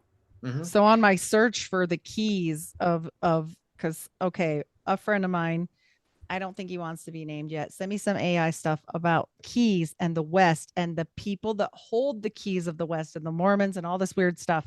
And so I'm like, oh my gosh, I need to study this, but it's AI, right? So I haven't been able to find like a grasp on it, and I need to talk to him more. But while I was studying it, guess what came up? Something weird when it was your Society of the Cincinnati. So they have in their ugly head. Yeah, program right now as we speak in the current day and age for charitable things for homeless youth. And guess what the hell it's called? the keys program. There you go. And Yeah. I was And- like, oh, he who holds the keys. Oh, you mean the youth that you're stealing and God only knows what's happening there? Oh, Again, I would argue Mormonism is an offshoot, right? Because it starts absolutely. in Fayette, New York, on a mound, and named after Lafayette, the French chapters society, French side of the chapter, or French chapter. I can't. Actually, Yes. yeah. The French chapter of the Society of Cincinnati. There we go. I couldn't get it out for a minute. Lafayette, he was a member of the Cincinnati, right? He was Yeah. close friends with Washington. Best friends. Okay. Named his son George Washington Lafayette. Yes, sir. Yeah. You know that Lafayette was influenced big time by the German spiritualist mystic Franz Mesmer, right? Or Mesmer, I should say. An occultist. For sure. Was very Bacon, influenced too. by him. And Washington was sending Mesmer letters. But Jefferson even- knew about him too. I was gonna say all these dudes Yeah. were into some wizardry. Again, you know, as you're pointing out. They were, and look, here we go, right here. I'm gonna show you. This Francis is, Bacon too. He's talking about the keys, and guess what? The keys were for him. but God. JJ, I know what you're gonna say, or I know you've got things to say. I know you got That's things an to say ancient. about That's this. an ancient ziggurat, if you ask me. That's but go okay. ahead. Thank you. We're on the same page. Yeah. We're talking about the wizardry of the founding fathers. Wow. And this is what George Washington put on a hill or a mound or an ancient site in Alexandria, Virginia. And normal people, Christians don't do this. Normal, good old Christian people don't do this. This is something these guys were on a different level, and they were very much in tune with the ancient arts. And Well, what about the esoteric giant sciences. G Freemason sign there? I mean, I was gonna say I don't disagree. That is an interesting building. Have you ever been to it? No, but I've heard that this tower is closed off to the public. No, you can go in there. Up in there? Yeah, and So they have like it's like one of the only like whatever. It's the elevator goes at an angle. What do they have a fancy word for it? Okay, but what was that Nonlinear. used for? What were they? It's even weirder than they got some architectural silly word for it. I think Oh. that's a good word for it, nonlinear. Hmm. It's not like a huge angle, but it goes at a weird angle, right? And they crisscross. They have two different. I think they crisscross in an X midway through that tower, but it's an interesting place. Now you can go up there to the top. I was up there. Myself cool. and Recluse were up there, host of the farm, maybe about a wow. year ago. Maybe oh wow. I mean, this is for me. This draws heavily from a pagan temple. Well, because that's they build Babylonian it- there, right? The ziggurat, right? That goes back to ancient Babylon, doesn't it? The yeah, they ziggurat build does. it on the temples on the hills so that the blood can go down the steps. I mean, there's the whole thing. It can go into the earth like afterward. That's what they say. Right. And Jefferson Go ahead. himself, I remember reading something that he wrote. He said that the Illuminati, because he knew about the 1776 Illuminati over there in Bavaria, he said that they would have no reason to have the need to be secret or uphold secrecy over here in America. He wrote a letter that was like saying, yeah, if they were over here, they'd have no problems. Everything would be cool. They wouldn't have to be secret. And like the whole tone of the letter was that basically like that the Illuminati would have been welcomed here in America. Like, oh, this is what we're about over here in this country. You don't have to hide. You don't have to hide anything. You can put it on top of a hill, just like this. You can just. I hear what you're saying. I don't think the idea of the Illuminati shouldn't be ignored because there's a fellow by the name of Theodore Roos who started the OTO who actually reignited the literal Weishaupt Bavarian Illuminati. So I've seen the references from Jefferson. You make some good points there, Tim. I've seen those references. I've seen them from Washington as well. And I'll offer you this perspective as a counter. George Washington didn't ask to be recognized as a god. George Washington didn't ask for someone to build him a Babylonian ziggurat in Alexandria, Virginia, in his honor. And he didn't ask for anyone to build him a giant dick statue in the city that he founded. But there is an argument to be made. This is part of that element of the Society of Cincinnati that wanted him to be king. Right. They wanted George to stay on and not retire as president and be king. And then he said nope and giving the power back to the people. And then he was poisoned roughly 6 months later, if you ask me, on July 4th, 1799. Can make a strong circumstantial argument around that. And then the next president of the Society of Cincinnati, Alexander Hamilton, who took over that day, on July 4th. That was the big meeting where Washington handed power over of the society to Hamilton, and then Hamilton's murdered 4 years later, a little less than 4 years later. So by Aaron Burr, another member of the society. So there's these factions, and one faction wanted Washington to be king, and Washington said that's not going to happen. And they're the folks that, in my opinion, paint the apotheosis of George Washington inside the Capitol Rotunda. They're the folks that build this giant ziggurat building you were just showing us, and then I thought Washington. I thought Washington had a hand in the ziggurat in Alexandria, though. I thought he kind of had that built and picked the location and stuff like that. I could be wrong.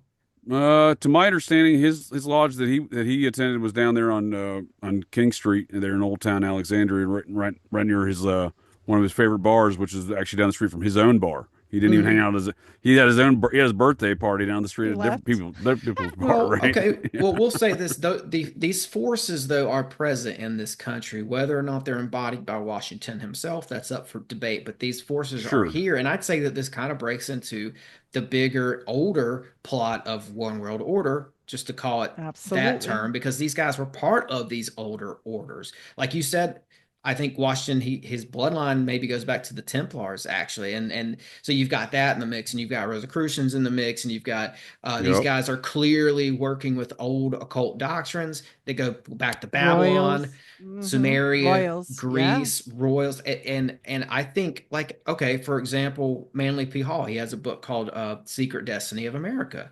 And he kind of speaks to this. He speaks to this order of secret men who have been at work throughout the ages in governments all over the place, but here as well. And they, I mean, I don't know. We're basically on their timeline. You know what I mean? Like we live on their timeline like that. And I'll wrap it up with that. Like they hide the truth from us, and we believe whatever version they decide to tell us. And I'll just end it there.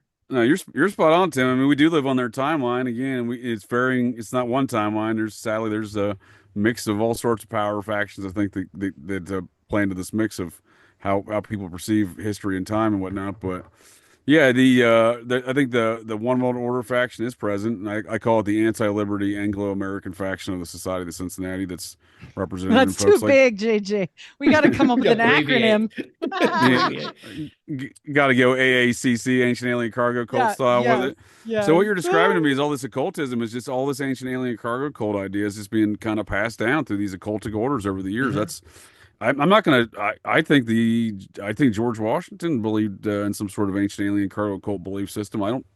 Again, so Greg Little was describing the mound builders as having an ancient alien cargo cult belief system, no different than the folks over there in ancient Egypt, as far as catapulting your spirit into the same star system that everyone venerates, Sirius, right? So everyone's real serious about Sirius, the Rosicrucians you were describing.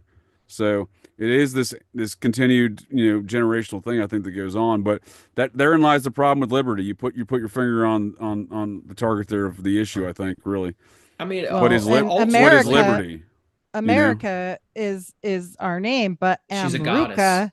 AMRUCA is literally translated as land of the plumed serpent. And what was all over with all those weird alien things and the snakes, Amaruka, I would argue that comes from the Amorites, a branch of the Canaanites. The Amorites, their principal deity was Amaru. That's to the Mayans and the Incas and stuff. I'm saying they came over here. I think that because I mean, if you look in old texts, I'll just pull the Bible for instance. You had Joshua, Caleb, who were said to have driven out these people from the Middle East, and then I've traced them through.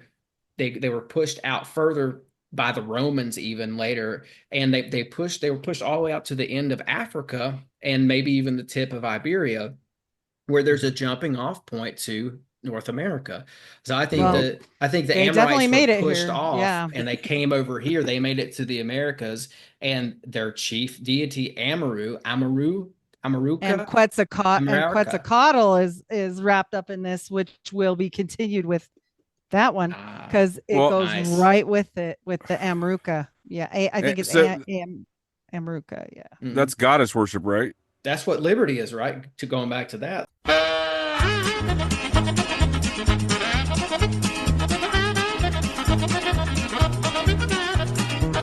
Am I a drug dealer? No, I am not. Thank you for asking, though. Is there anything else I can help you with? Perhaps you'd like an 11-year-old prostitute sent to your room. We can do that. Or maybe we can off someone for you. Well, how's that sound? I've got it. Why don't we start small? Would you like a fresh towel? Maybe you could roll that up and smoke it.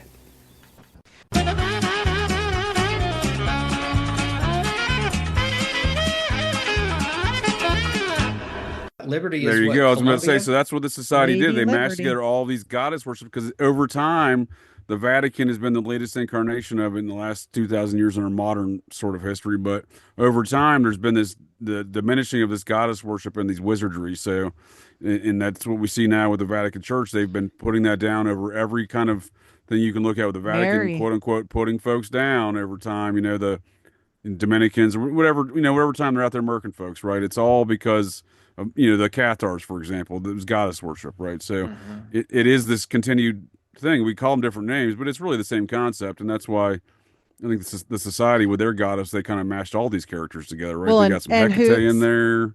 Speaking some, of the Pope, Athena, I mean, they changed up their mind because he's being sprinkling some Amaru.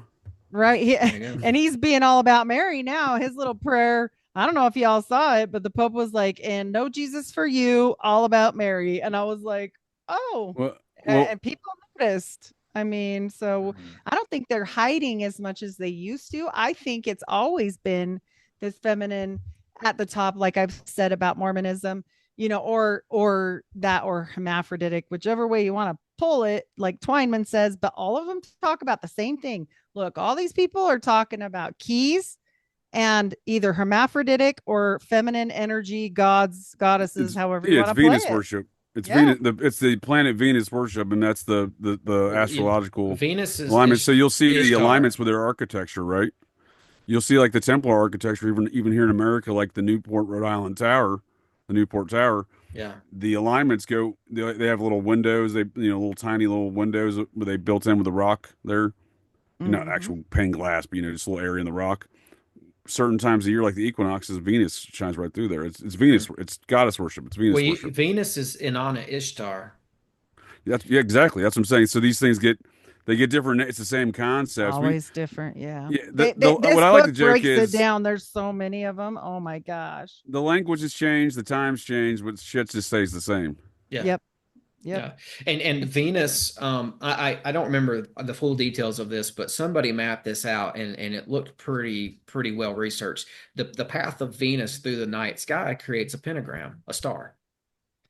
But these are There you all go. like, it just depends on which one they want that day. I postulate that because Joseph was all about Jupiter, and he was all about Jupiter, and some Well, are I all think about Saturn, and some. Yeah, I think they all have it's their just own whatever flavor, right? fits. Yeah, it's whatever fits your deal or your day. Well, but you also have entities here that go by multiple names. yes. Some of these goddesses are the same goddess. Their name has changed depending on people traveling throughout the country. Oh and, yeah. Yeah. The migration of cultures and stuff like that. It's like Ostara, like the That's the what I'm saying. We're Germanic- sold it. Mhm. Yeah, we're sold these are different concepts, though, right? Like we're sold that like these are all different things, but as you're pointing out, it's the same thing. Yeah, like Easter, Different language. Ostara. Yeah. Mhm. But Jupiter is male, just so you guys know. But Right. there is some that are male Well. and some that are female. But what I'm saying is it's all about Well, if you're, whatever. but if you're Some of considering the them are both. hermaphroditic aspects, the Yeah, hermaphroditic. reconciliation of opposites, right? These ideas, these occult concepts. I mean, I presume you have to have a deity in that regard, but for some reason, the female deities within these whatever you want to call them, bloodlines, they seem to be the main thing. But again, there is some sort of reconciliation of opposites, right? But don't you think they just hit it? Like it feels to me like this is what they did. Like Well, they that's what I knew was it going to say. Yeah, feminine. they definitely hide Yeah. it, right? And then they took it and they went, we can't have this out front. Like you see it in Mexico. Whose last name do you take? You take your mother's. Right. You don't take your. Well, I that's a mean, you take Catholic them thing, both. right? but, like- that's a Catholic thing, right? But still, you wonder, like, okay, are they patriarching it up so that we'll be let off the course, and we're Well- not going to see because in Mormonism, it all looks patriarchal until when, JJ? Till you get to the second anointing So in the that's what I was going to bedroom. say. Yeah. And then I went, what the hell is this shit? You know, I mean, I'm not a feminist, so I was never upset about the other way around. I'm just confused at why we're lying to people, you Well, know. and that's the secret, right? So that's what I'm saying. Even when you get boiled down to the Mormon secret, they're doing goddess worship, right? Yes, yes. Well, Because that's part of the bloodline. the last blessing you'll ever get if you make it to the top of the top is from a female in your bedroom, and she better be your wife. I didn't make it there. Yeah, me I either. I Thank really heavens. think a lot of this, guys, Not to that. goes back to God, goddess I didn't get my worship. I didn't get my UFO passport for that journey. Yeah. Well, and then I postulate too. Sorry, All these sorry, Tim. people, sorry, You're Tim, that good. get No, kicked that's good. out I of got the. forced to make alien cargo cult jokes with Heidi about Mormonism, so Well, Well, at contractually the end of the day, obligated. all this funny. stuff is related as well. And I think some of the goddesses, let's just assume for a second that some of these goddess deities are real. Like let's just go to the Epic of Gilgamesh because you've got two there. You've got Lilith and you've got Inanna or Ishtar. They've been around for a very long time, and they are uh, at the top of many different cultures worshipped. What if those are real entities? And what if they are Oh, actually yeah. behind this modern I UFO I movement? don't doubt, dude. I've told you a million times. I think we're in realms. Steiner talks about it. I think these are certain levels, and they'll light their ass off to you. Which one they are? You're going to get the lowest level first because the highest ones are busy and they don't want to talk to you because you smell bad. But like really, I mean, we know this. And when you get this book, Tim, if you do get this book, I'll like get it. I'm this definitely one going to get says that book. this says like Aphrodite, Hera in Greece, Egypt, Hathor, Isis, Syria, Hathor, yeah. Astarte, Yeah. Astarte, Anath, Ashtar, Chemosh. And then it says Mesopotamian, Inanna, Ishtar, Gwart, Beltis. It has all the different breakdowns, even the Mesoamerica. And I cannot say that name. It's like Lazolteotl. I've never heard that once in my I whole can't life. help you out there now. Not Yeah. Well, my not the my uh language. the the But they the have the natives, native, yeah, yeah. names. So I found one the other day. Cobbin, It's the same goddess maybe. as Easter. It's Uh-huh. Ostara to the Germanic people. Sure. They showed her Yep. as this goddess of spring with flowers and like holding a rabbit, or usually there's a rabbit or a Yep. bunny in the picture. It's Easter, right? Well, Right. they had the Is Mayans, that I think, The Gothic tribes of Germany? Is that what we're talking? The Ostara. Gauls?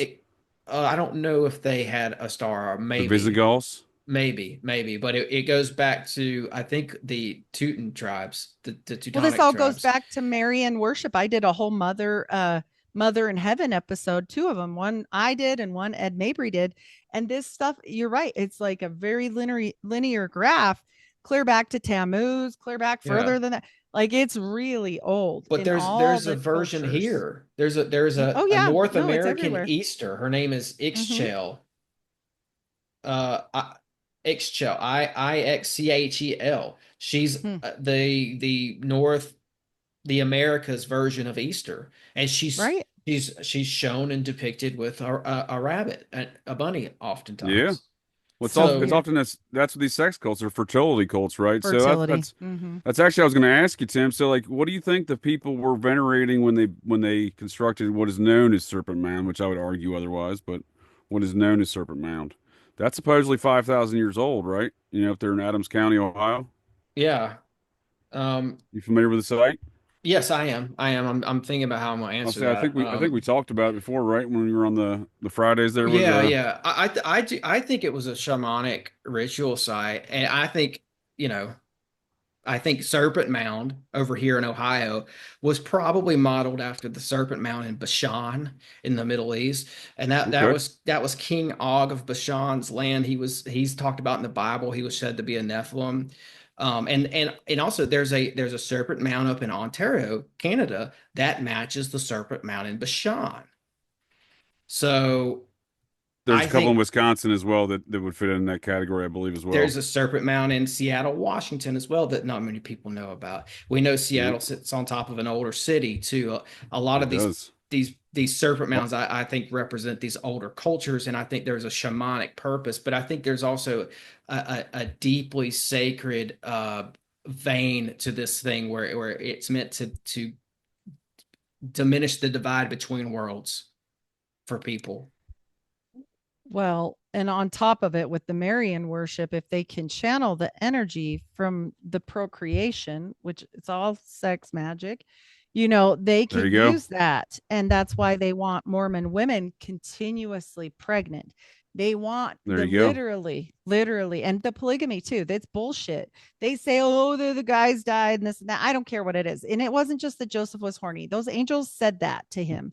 I promise you, this has to do more with like he probably had the right DNA and they wanted a lot of it, right? Like go make as many Yep. babies as you can, because you don't see any of the Yep. elites holding back their baby juice. They all got 12 and 20 kids. Let's be real. Elon don't even know. He's For like, I don't sure. even know how many kids Well, I got anymore. There's an aspect to these sites and the serpent mounds too, where it's like I think that they were trying to harness like the natural, like what we've been talking about, the natural earth energies, but Sure. even like atmospheric energies, The because bones. they say that the egg looking thing in the mouth of the serpent from Serpent Mound, Yep. it had an obelisk there at one time, and they Yep. said it was and that's a dick statue, right?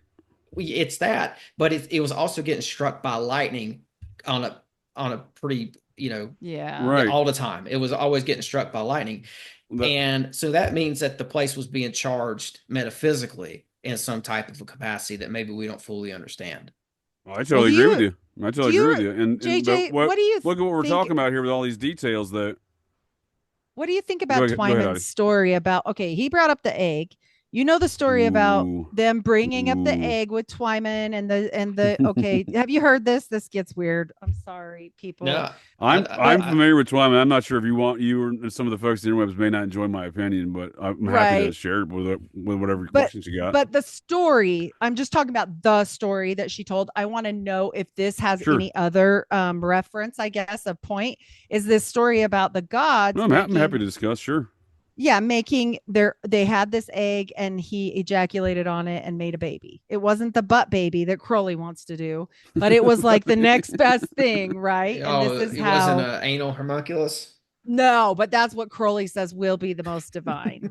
Right. And so, well, I mean, horrific. I can't even imagine how that would feel. But I'm familiar with that tale. I just I don't her take on the Templar, and I didn't really know her well. We had my bootleg producer, Darren the Brit, was friends with her, and so we exchanged notes. She was always trying to get me on her podcast stuff, but we really disagreed on the Knights Templar. Hey, do you hold on. guys Are we know talking about that story? Just Gracie the egg Twyman? story? Yeah. Yeah. Just the egg story with the ejaculation procreation thing where he's talking about the egg. I just didn't know if that had another reference in gods. Yeah, I think so. I mean, I guess what I'm getting at is I think something like that. Yeah, I agree. There's stuff to that one. I actually kind of would be one of the things I agree with. Yeah, Is I thought it somebody was Babylonian. with her research on, but she goes some off. I just wanted to preface. She goes kind of off the deep end, or she went off the deep end, in my opinion. Right. In her nights, not in her life. I'm saying in her. Well, I'm not again.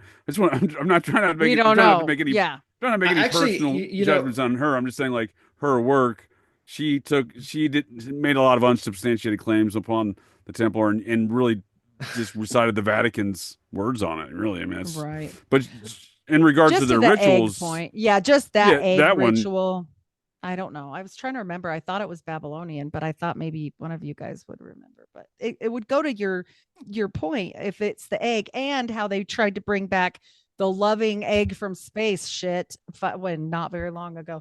And I saw it and it wrapped me in love. You remember all this? So I was trying to think from the about other day. this. Yeah. Yeah, I like. Well, I've been thinking about Ed some more. Ed Cassis and his thoughts, because he spent this kind of what I thought was going ancient alien cargo cult, but then he hit me with a Shyamalan twist at the end, saying, "But they're terrestrials." I was like, oh man, now I like you again. Llama. I didn't like you for the last 34 or 35 minutes, but now we're back. We're friends again. It was an odd conversation, but it was an enjoyable conversation.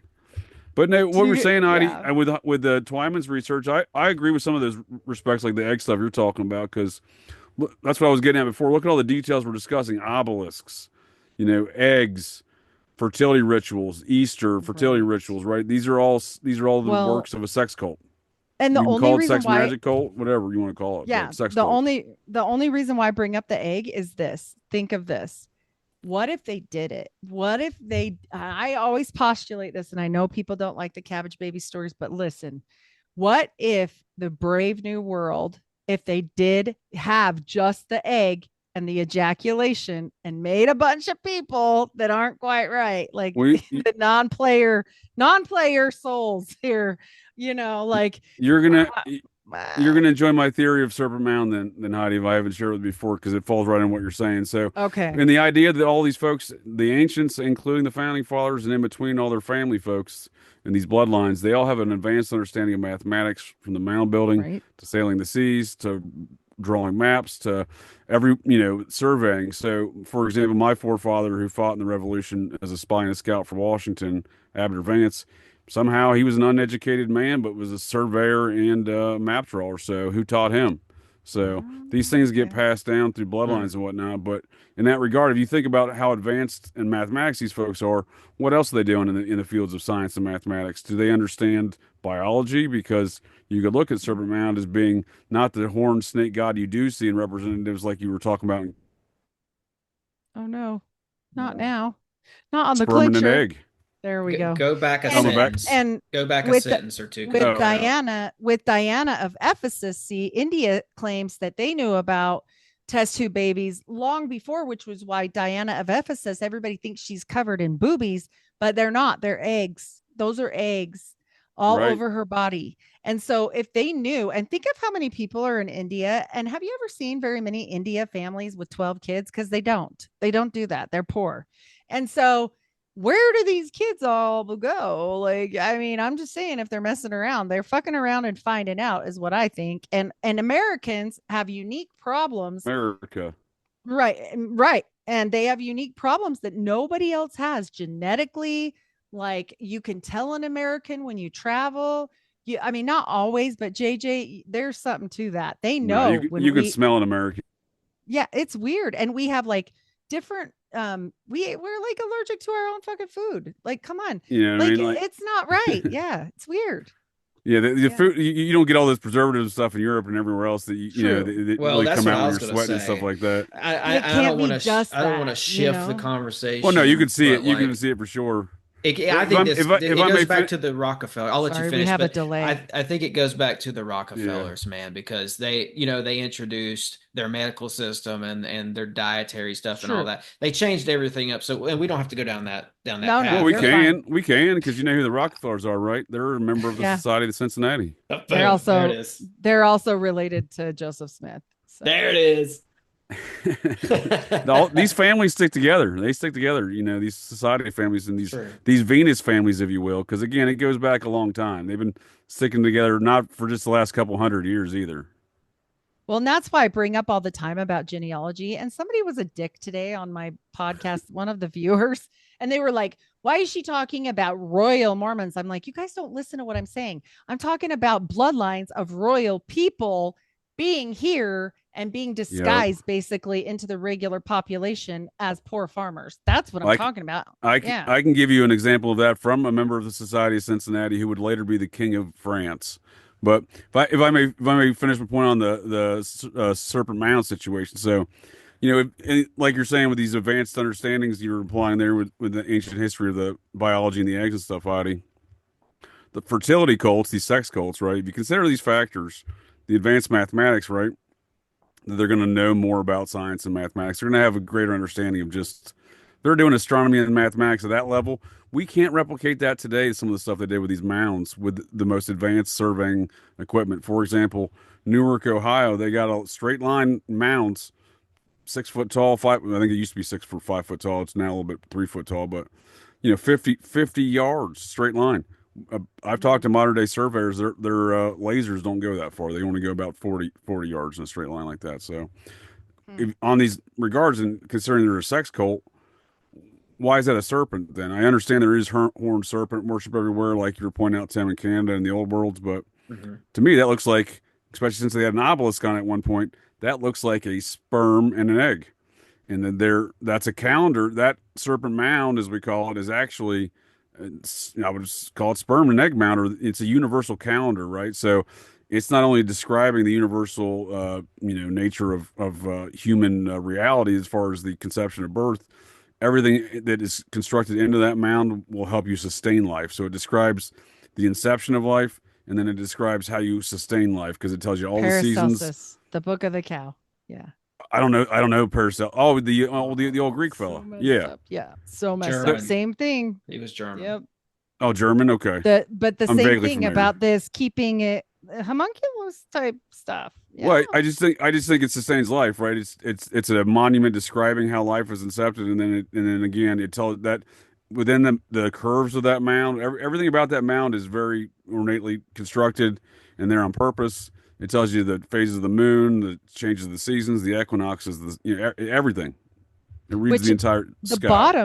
bottom of this book right here does the same thing with the temple, the keystone of Yep. Mormonism, and it shows the old temple building. I mean, it's everything. It's all the moon phases, the sun phases, the everything. And we're not supposed to study astrology in Mormonism. It's naughty, Right. naughty. Yeah. So What do you guys think about this one right here? It's called Tony's Mound in Florida. Yeah, Look, so that that's looks- kind of a is that mixture of more of the Mesoamerican, right? That's kind of what we see these cultures kind of combine when we look at areas like this, right? Look at this design. And this is spread out over acres and acres. This is Yep. huge. And there's water because they were utilizing water Oh, they were for its irrigating, yeah. properties. Yeah. Oh, these weren't dumb people. They were not no. dumb people. No. I mean, I don't know what this is, but this looks like a sigil. What do you think, Heidi? absolutely. Yeah, it gets It interesting down here in definitely- these Well, south that looks like a southeastern. bug. Mhm. This looks like a bug right here with two antennas. Yeah. It's insect-like. It's This alien-looking. is the compass right here from Freemasonry. Mhm. Boop, boop. Well, that's what I'm saying. These are interesting because of that. We see so many mixed cultures. We see the Mesoamerican, Mississippian, and the Ohio Valley mound building cultures down in the southeast. And you can see all these different symbols and stuff throughout there. So you see these large geometric patterns. That's from the Ohio culture, Mhm. right? Then you see some of the, all these components you see here are from these various cultures of the mound builders. These are some of the later ones, right? Yeah, this is what is it? 600 They're saying that's BC? 450 BC, Or huh? That's 450 interesting. BC. Yeah. That's the Adena era. Yeah, I'm this not is familiar with that. That's man, from this- Greg Little, huh? Yeah, man, this is shrouded in mystery, man. That's why I brought this up because nobody talks about this one, and I mean, Yeah, because most of them are not from that old down there. right. I mean, like you brought up the Phoenicians earlier. I think whoever they were able to travel as well. I think that's why all these Gulf, Mhm. if they were in the vicinity of the Gulf, they were seafaring, I think. Oh, for sure. What? And like if they're Well- doing water stuff around here, like so this is all some sort of It's all- ritual space with water going around Yes, it then, bro. right? There's a moat around this whole entire thing. Right. But when right. did they start traveling to other ways? Right? Like, Oh, I yeah. mean, like hyper, Yeah, it's pretty wild. I like this site. Oh. I'm not sure if I'm familiar with this one specifically, but I do like the sites of the southeast. Well, that with a gets in mixture of the cultures. Heidi, that gets in the portals. Like That's what I'm like talking about. Yeah, Mhm. like travel. Like where could they travel astrally? Exactly. And I mean, I'll go Exactly. there, man. That's not too woo woo for me. I think one of the coolest things that we're seeing right now is, and I know people are gonna have different thoughts on this, but this recent Joe Rogan episode with Hal Puthoff, like I've been telling people for years that personally, I think that remote viewing is very real. They have CIA docs on that. That's Yeah. classified. That's But real. like it For seems sure. like once you see it on Joe Rogan, it's a good indicator that the culture is moving forward enough to accept these things as truth. Sure. And I think that's but where I'm we're also at. concerned by it because Hal Puthoff's an OT7 level Scientologist, and Right. he's also been actively involved in numerous alien psyops over the last 40 years. So these things do concern me. That being said, I don't disagree with you, Tim. I Yeah. do think I didn't remote watch viewing's that. real. No, I I didn't think watch it's that, but the CIA docs are real. You're right. I mean- Well, I do think it's real. I important just to think it's point getting that stuff packaged out. and sold to us improperly. Just like we're discussing our histories being packaged and sold to us improperly. These abilities that are innate to humans, or at least a lot of folks, much like any other skill set, I think some are more skilled than others. But these abilities like remote viewing, I think folks have an innate ability to it. We're just being packaged the wrong concepts and being sold to us the wrong way. I don't like this remote viewing being told to the public or disclosed to the public under the broader umbrella of disclosure as it relates to UFOs. I don't really care for this modern disclosure movement and the people involved with it. They're all shady. They're all, CIA spooks. They're all, etc. But, and I'm not like a huge Hal Puthoff fan, but when I see a show like that, what it tells me is that, okay, stuff that I've been telling people for years and years and years that's true. Most people, and it's been regarded as conspiracy. I think it's saying that, well, a big portion of society is now going to think twice, like, oh, okay, maybe remote viewing, maybe there's something there. Maybe there is something to that. And in a grander scheme of things, it almost like represents us as a collective going back to what the ancients had, in a way, consciously. It's like, are we coming full circle? Because I think you're spot on. I think that's exactly what these ancient alien cargo cultists like Joe Rogan and Hal Puthoff want to do.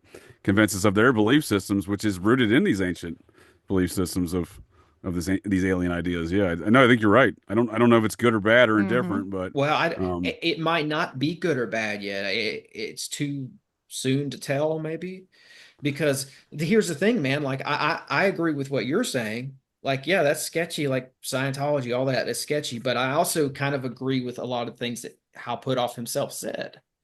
Oh yeah, he's a smart fellow. I didn't watch it. Yeah, I didn't watch that one because no, I haven't seen that. No, I haven't seen it either. I'm familiar with his work. But he's a close associate of. Oh, go ahead, Tim. I apologize. I was just going to say, I'm glad you pointed out what you did about him, because it's important to know those things. It's important to know that we might be being psyoped. Sure. And I think it is important to know kind of these dynamics and like where he's coming from, right? So, back in the early 90s, he was a part of a team called the Aviary that tried to convince folks they had an alien out in Area 51 that liked to eat strawberry ice cream. These are amongst many other things that Hal Puthoff's been involved in, but he's in recent years he's been an associate of Brandon Fugel. Yes. Brandon Fugel of Skinwalker Ranch. I have some pictures in there of that I had. But I do want to say this too before I get nailed on it, because somebody's going to call me out and they're going to say I was kidding. Joseph Smith, founder of the Mormon Church, 7th cousin, 2 times removed to Rockefeller. Just so you know. There you go. These society families stick together. Say that again. Joseph Smith is related to Rockefeller? Yeah, Nelson Rockefeller. Wow. Yeah, 7th cousin, 2 times removed. They all are. Yeah. Well, it's these families, they stick together, and again, in the last couple hundred years, it's thousands of years they've been sticking together. But the Rockefellers are an early Dutch family to New Amsterdam. They changed it. They dropped the N later to Rockefeller. They were a society family. This is why I'm constantly bringing up genealogy, and people are like, "Oh, stick in your lane. Why are you talking about royals?" I'm like, because it's all together. Like, what? I'm just trying to help you guys. Yeah, but we've been kind of cultured to think it's not important, right? And generally speaking, as a general public, right? Like the response you're getting has been very programmed into people, I think. Tim was the best response. He was like, "Oh my heck, do you know about these people?" Because he was around when I first learned about it, and I got a bunch of my stuff back, and I was like, "Tim, I'm like related to bad people. These are bad people." Like, you're related to like 7 queens. yeah. I looked at it, and it's dense. It's she's related to like a power family and a super powerful lineage of women, which I always forget the term for that. Matt. Matriarch. Is it matriarchs? Yeah, matriarchal. It's where the bloodline, instead of coming through the fathers, it comes through the mothers. Yep. And like Heidi's goes back. We don't know how far it goes back, because the king is my 8th great grandpa right now. The king of England. It sounds like, according to that one Talbot fella, you might be more close related to a king than you think, though, because that fellow's supposedly the bastard child of King George. Yep. But on the unlegitimate, like the other story, he's my 8th, but yeah, my 8th grandpa. No, I shared some of my I shared some of my genealogy with Heidi too. We were distant cousins in these same regards amongst these same families. They stick together.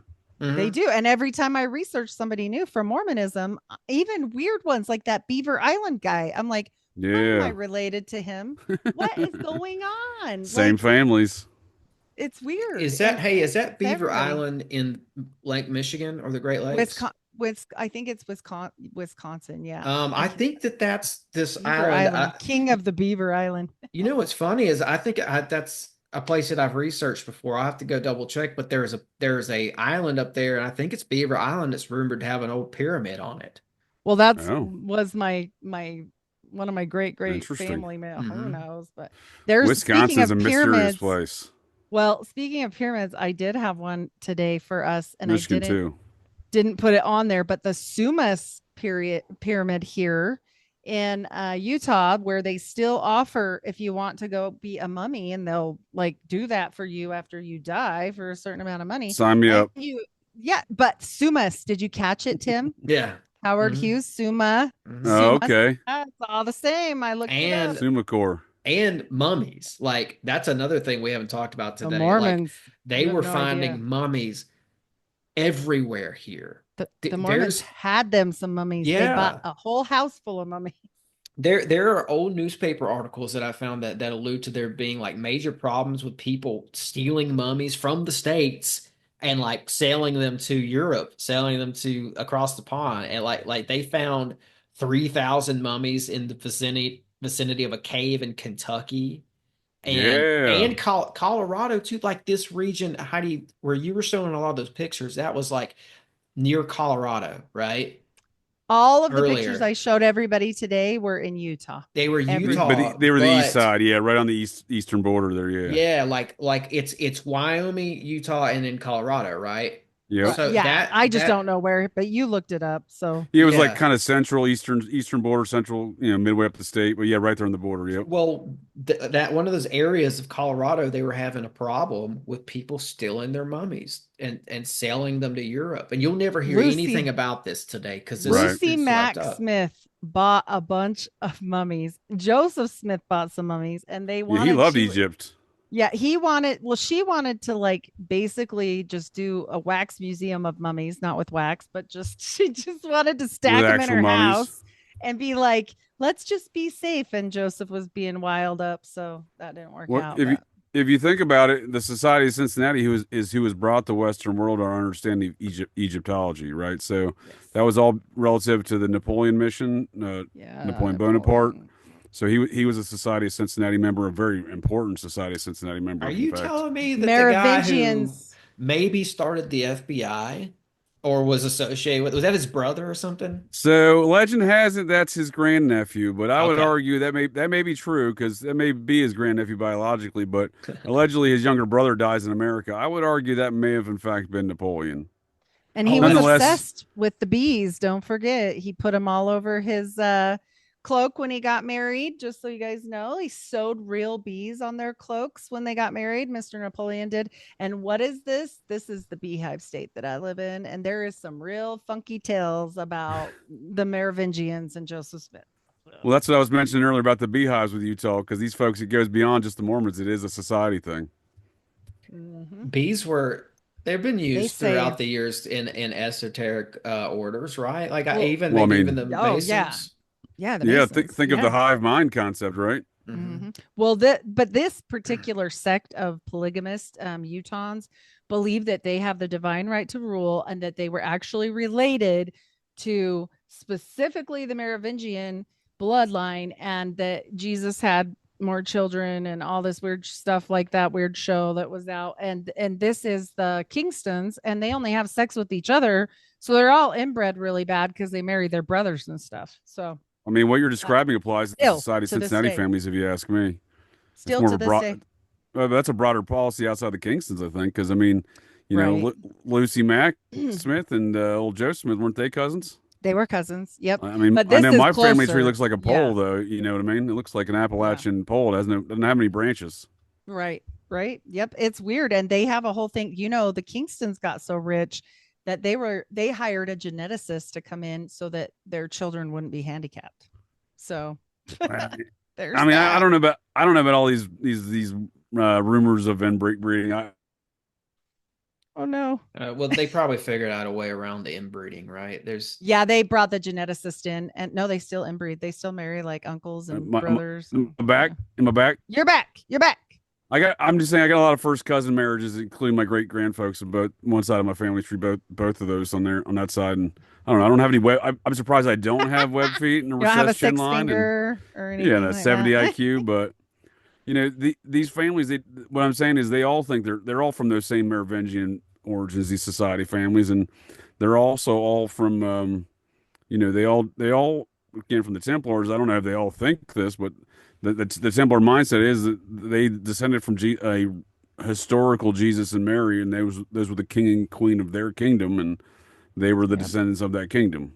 But their Jesus don't look quite the same or come from like the same. It's very strange. Is it rock and roll? It was like a long-haired rock and roll Jesus. Looks like he plays guitar for a rock band. Right. I always postulate that their Jesus is probably a fallen angel. I mean, honestly, I was thinking it's probably a giant. God had sex with Mary to make Jesus, and that it wasn't created by Holy Spirit. So it's definitely a whole different thing. Well, there you go. So I actually have a noted theory it's a giant, right there, Jesus. So there's actually and again I don't want to go too far into it, but it's a rough family feud going back again through the Lucius Quintus Cincinnatus family. So Cincinnatus was his name. He was from the Lucius Quintus family. That's just Cincinnatus would be his first name as we refer to it today here in our modern incarnation of English. But if you look at where his origins go back to, they go back to the kingdom of Edessa, the same place where the Knights Templars King Jesus goes back to, old King Akbar, King Isis of Akbar. There we go. He was of the kingdom of Edessa. It was a Persian Egypto-Jew mixture, combination of kingdoms. His father, I think, was Persian. His mother was Egyptian Jew. So it had the Zoroastrian kind of astrology stuff with the Persian stuff. It was getting a lot of mixtures, but that's where it goes back to. And there's beefs between those folks and the king, the royal family there, and the Lucius Quintus Cincinnatus, ancestry there. So I think there's a lot to be said, and I think according to the Templar knowledge, their idea is that their Jesus might have been a giant. Well, and calling God the Mounds.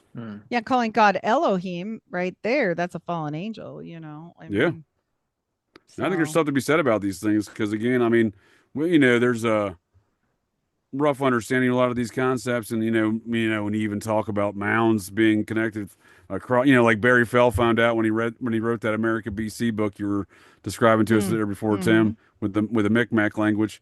When he wrote that, he Harvard professor dude got a lot of backlash because he suddenly started connecting locations from the old world to the new world before BC, and you couldn't do that. Can't do that.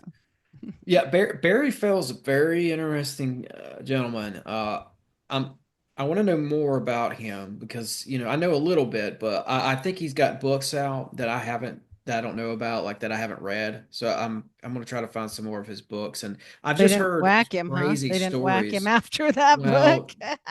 Well, I mean, they may have whacked him in the end. I'm not. I mean, he went way against the narrative. I mean, he even snuck into the Smithsonian. Well, he didn't sneak in. He had clearance, but what he was doing in there was sneaky on one particular occasion because he was hunting down the legend of these little people, which I've come to believe are very real. The Cherokee talked about them. They're all over the place in North America. We wouldn't be on a computer if they weren't a thing because the supercomputer guy was digging under his house and talking to him. That's right. JJ, do you know about the Barry Fell little people story? He went into the Smithsonian and found a body of one. I'm not familiar with that story. I'm familiar with Barry Fell and some of his work, but that sounds interesting. Yeah. I'll have to find. I've been told the story by an accurate source that I respect. He's a really awesome researcher. And I've read about it too. I'll have to find out where I read about it and give you the details on that. But sure.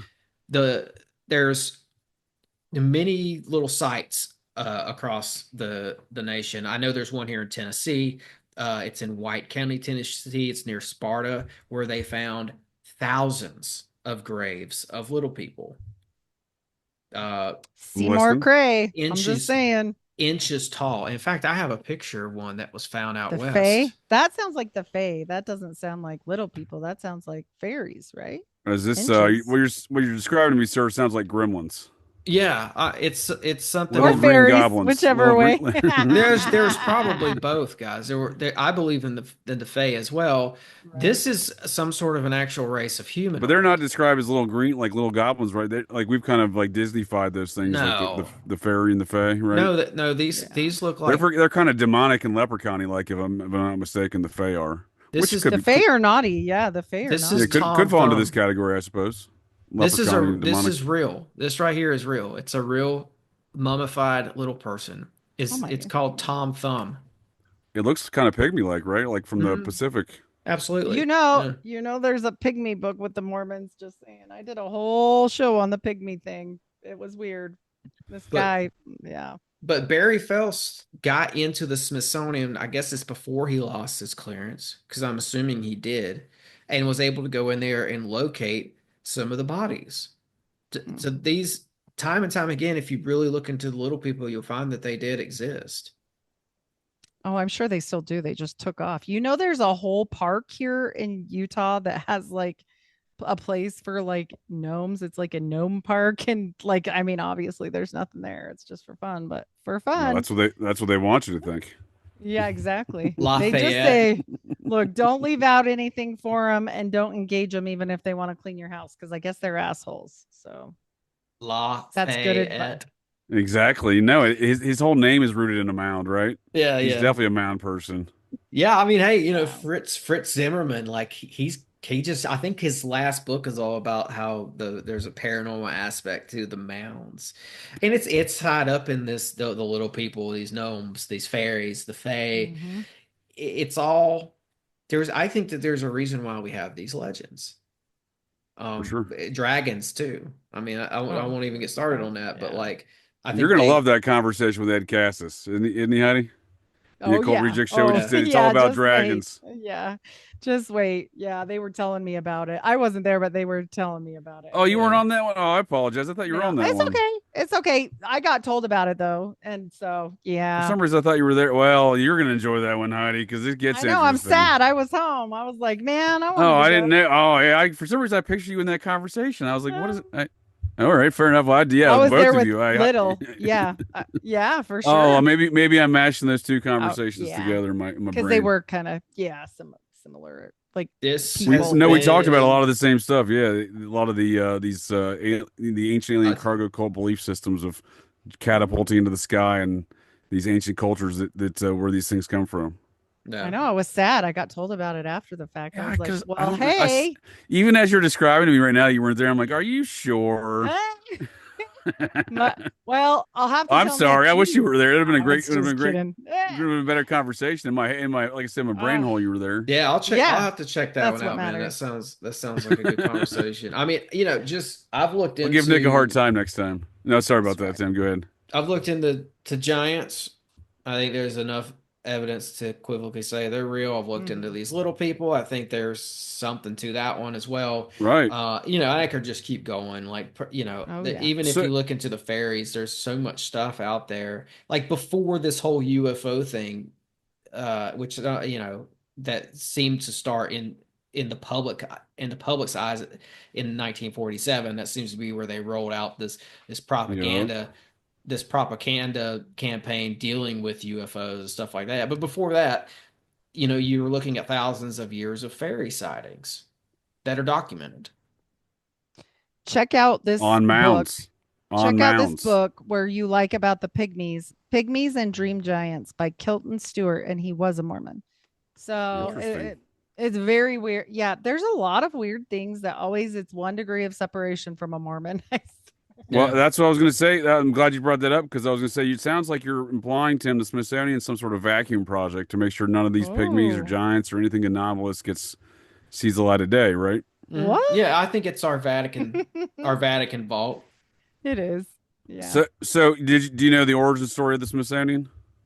Go for it, man.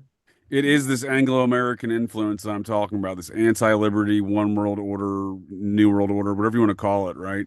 But it's manifesting in America and subverting America's independence and sovereignty through a faction of the Society of Cincinnati, and it has been since George Washington was poisoned on July 4th, 1799. And I would argue before that, when folks like Benjamin Rush?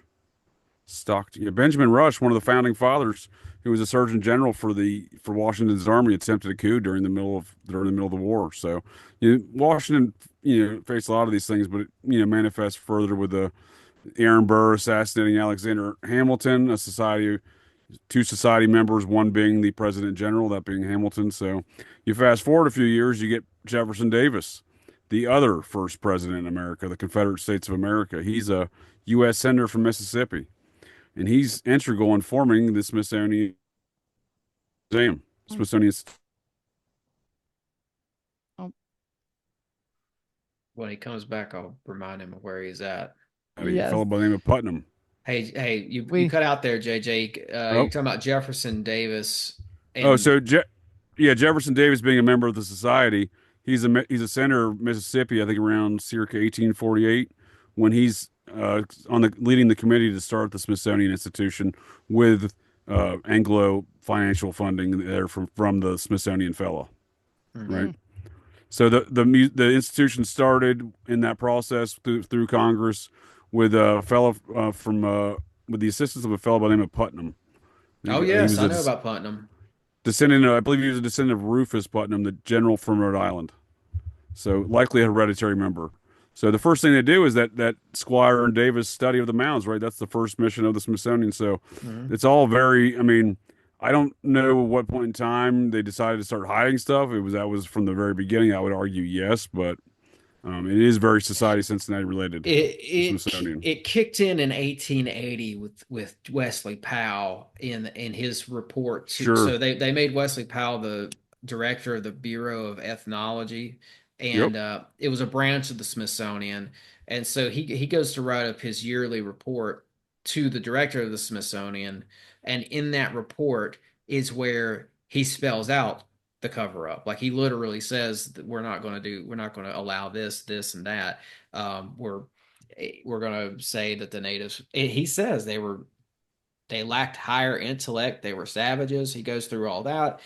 He says, the dating is going to go after Columbus. We're not going to date stuff before Columbus. And if we do, we're not going to tie it to other cultures around the world, meaning that he didn't want to like draw or shed light on the fact that maybe people from elsewhere came here before Columbus. Right. So, and there's a lot of that stuff. It's if anybody, I'll pull up a picture of it here in a second. This report I'm talking about is more of a book than it was a report. And it was a shifty one at that. Because Powell was not, he's not to be venerated in my opinion. I think he's not this hero. I think Rick Osmond calls him a cookie cutter hero, and I think that's kind of accurate.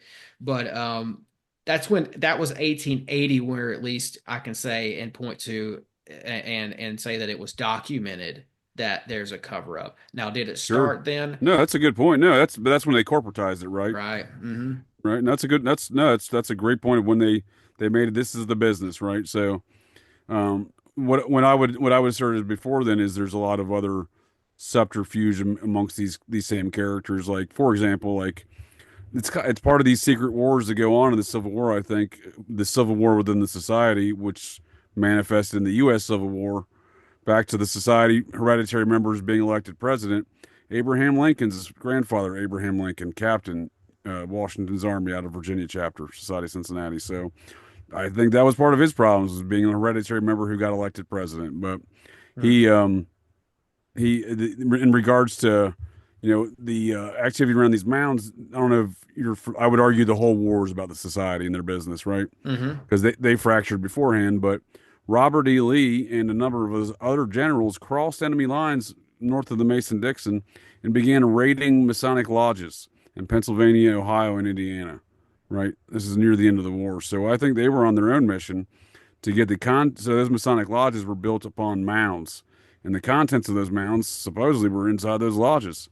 So whatever these dudes were after, they were after the contents of those mounds, if you ask me. Yeah, hold tight real quick, JJ. So for anybody out there who's interested, this is what I'm talking about. This is what I'm referencing. It's the first annual report, Bureau of Ethnology, by John Wesley Powell. If you want to find the stuff that I talked about today or just a second ago, you'll want to read pages 72 through 75. It's all there. So now back to what you're saying. Who raided the Freemason lodges? Who- So there's a lot of good information, even if the dude's full of shit, pal. There is a lot of good information in those studies. You can garner a lot of good stuff. But Yeah. no, it was around, I think about a year prior to the war, the end of the war. Oh, Robert E. man. Lee took a cavalry faction and I think north of Somerset into Somerset, Pennsylvania. So basically, all across the Mason-Dixon, my hands are filthy from all the doobies I've been rolling, so I apologize. Yeah, it's a little super black for some reason on the screen. The so Somerset, and then you just keep moving east along like the Monongahela and all the rivers, the Ohio River. They started going north. They started raiding towns and Masonic lodges in northern cities in the Union near the end of the war, and it's not really recognized that they did this, but all across Pennsylvania, from like midway, like kind of Harrisburg, Pennsylvania, Somerset region, all the way over to Illinois. They had raided all the river towns and all the Masonic lodges. They actually got busted. Robert E. Lee's and his folks got away, I think. One of his generals got busted almost near Cleveland. These dudes were in deep, like they were almost by Kirtland, Ohio. They're hiding. So Uh-oh. we You know know that's what, Mound JJ? important Mound territory, right? All those places you just mentioned, but a lot of the towns in those states and in that general area, those are towns built on mound sites. Absolutely, specifically the Masonic lodges, Yes. specifically, and these guys were Masons as well. And again, they were the Confederate generals, and they're all part of the Society of Cincinnati that disbanded, briefly before the start of the war. So whatever these wars are, whatever these disputes are amongst these kinfolk, they wanted these secrets of these mounds, and again, they're happy to steal it from one another, right? Oh yeah. Oh yeah. Heidi's had on this guy. I don't remember his name, but he's like a SRI victim. Is that how that's said? Yeah, are you talking about Nathan Reynolds? Yes, and Reynolds says that his family were digging up mounds and getting out tablets or something, and figuring out how to use them in magic. It's the Mormon way. It's the Mormon way. It is the Mormon way. My husband just said, "You guys are still talking. What are you talking about?" Yeah, I'm like, we can Mormon wrap it I'll up here text you. soon. We can He's wrap it like- up here soon because this has been awesome. This has been fun. He was just curious of the topics, and I was like, "There's like 30. It's fine." Yeah.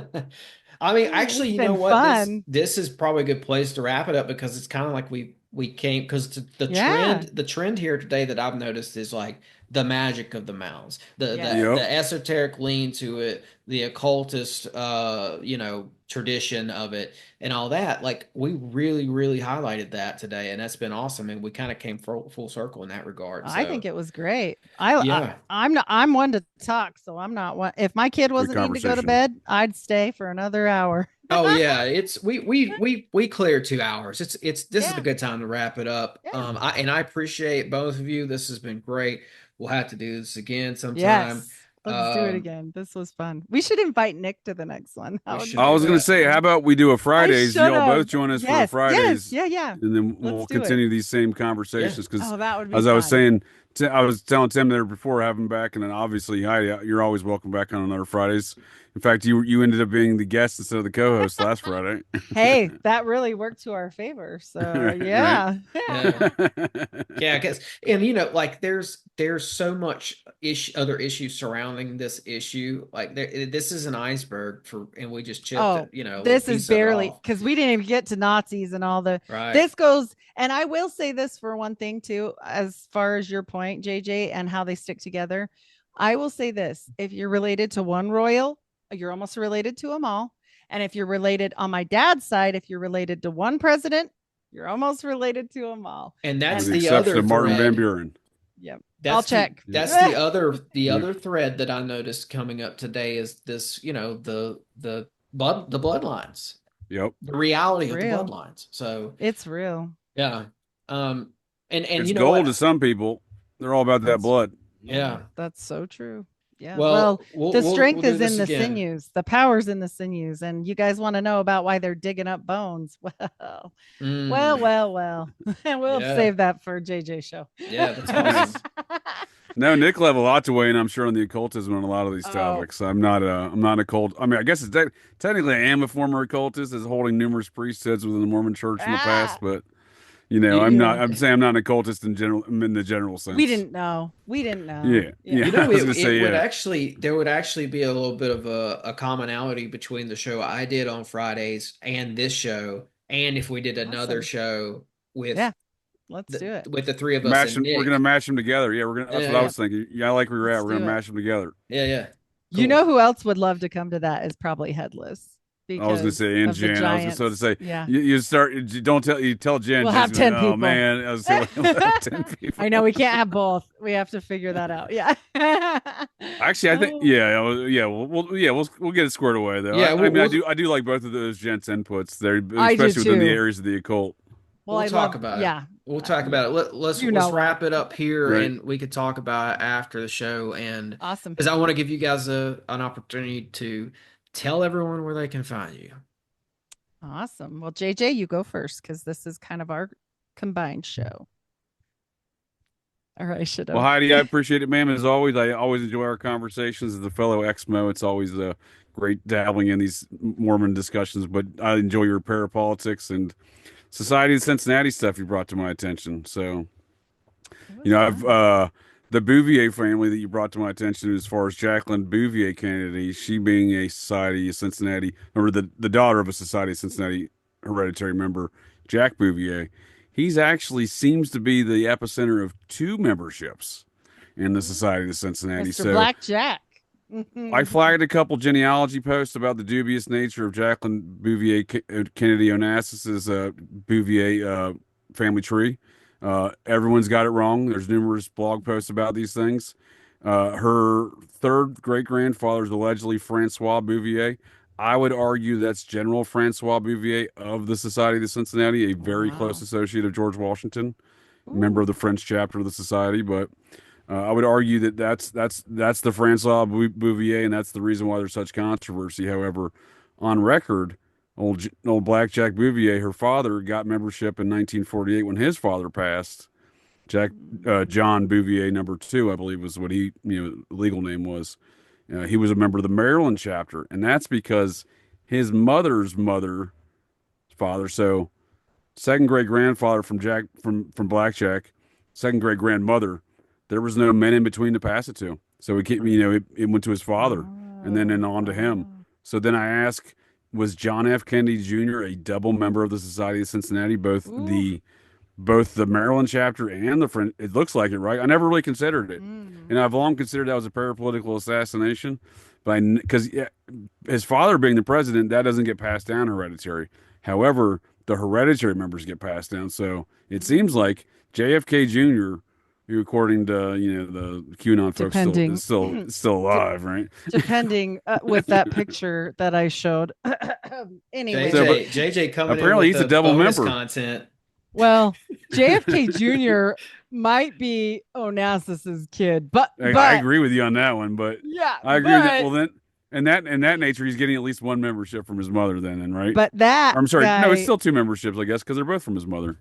And Illuminati confirmed on that one, anyway. So either way, so many secret societies. Well, I was gonna say, well, there you go. But think of the epicenter of activity that dude's sitting at, then, right? If you had double membership to the society, Who was his bloodline then? Who was Kennedy's bloodline? Well, you haven't seen the photo. Oh, well, no. Heidi makes some great arguments that his actual father was Aristotle Onassis, and he looks just like him. He looks just like him. Okay. He's always had that Greek Mediterranean look to him, anyway. Yeah. But his mother's father was a member through the Maryland chapter, and I would argue he's also a member through the French chapter. No one wants to confirm that they're descended from Francois Bouvier, George Washington's friend and general in the French chapter. I gotta do it. Keep talking for 1 second.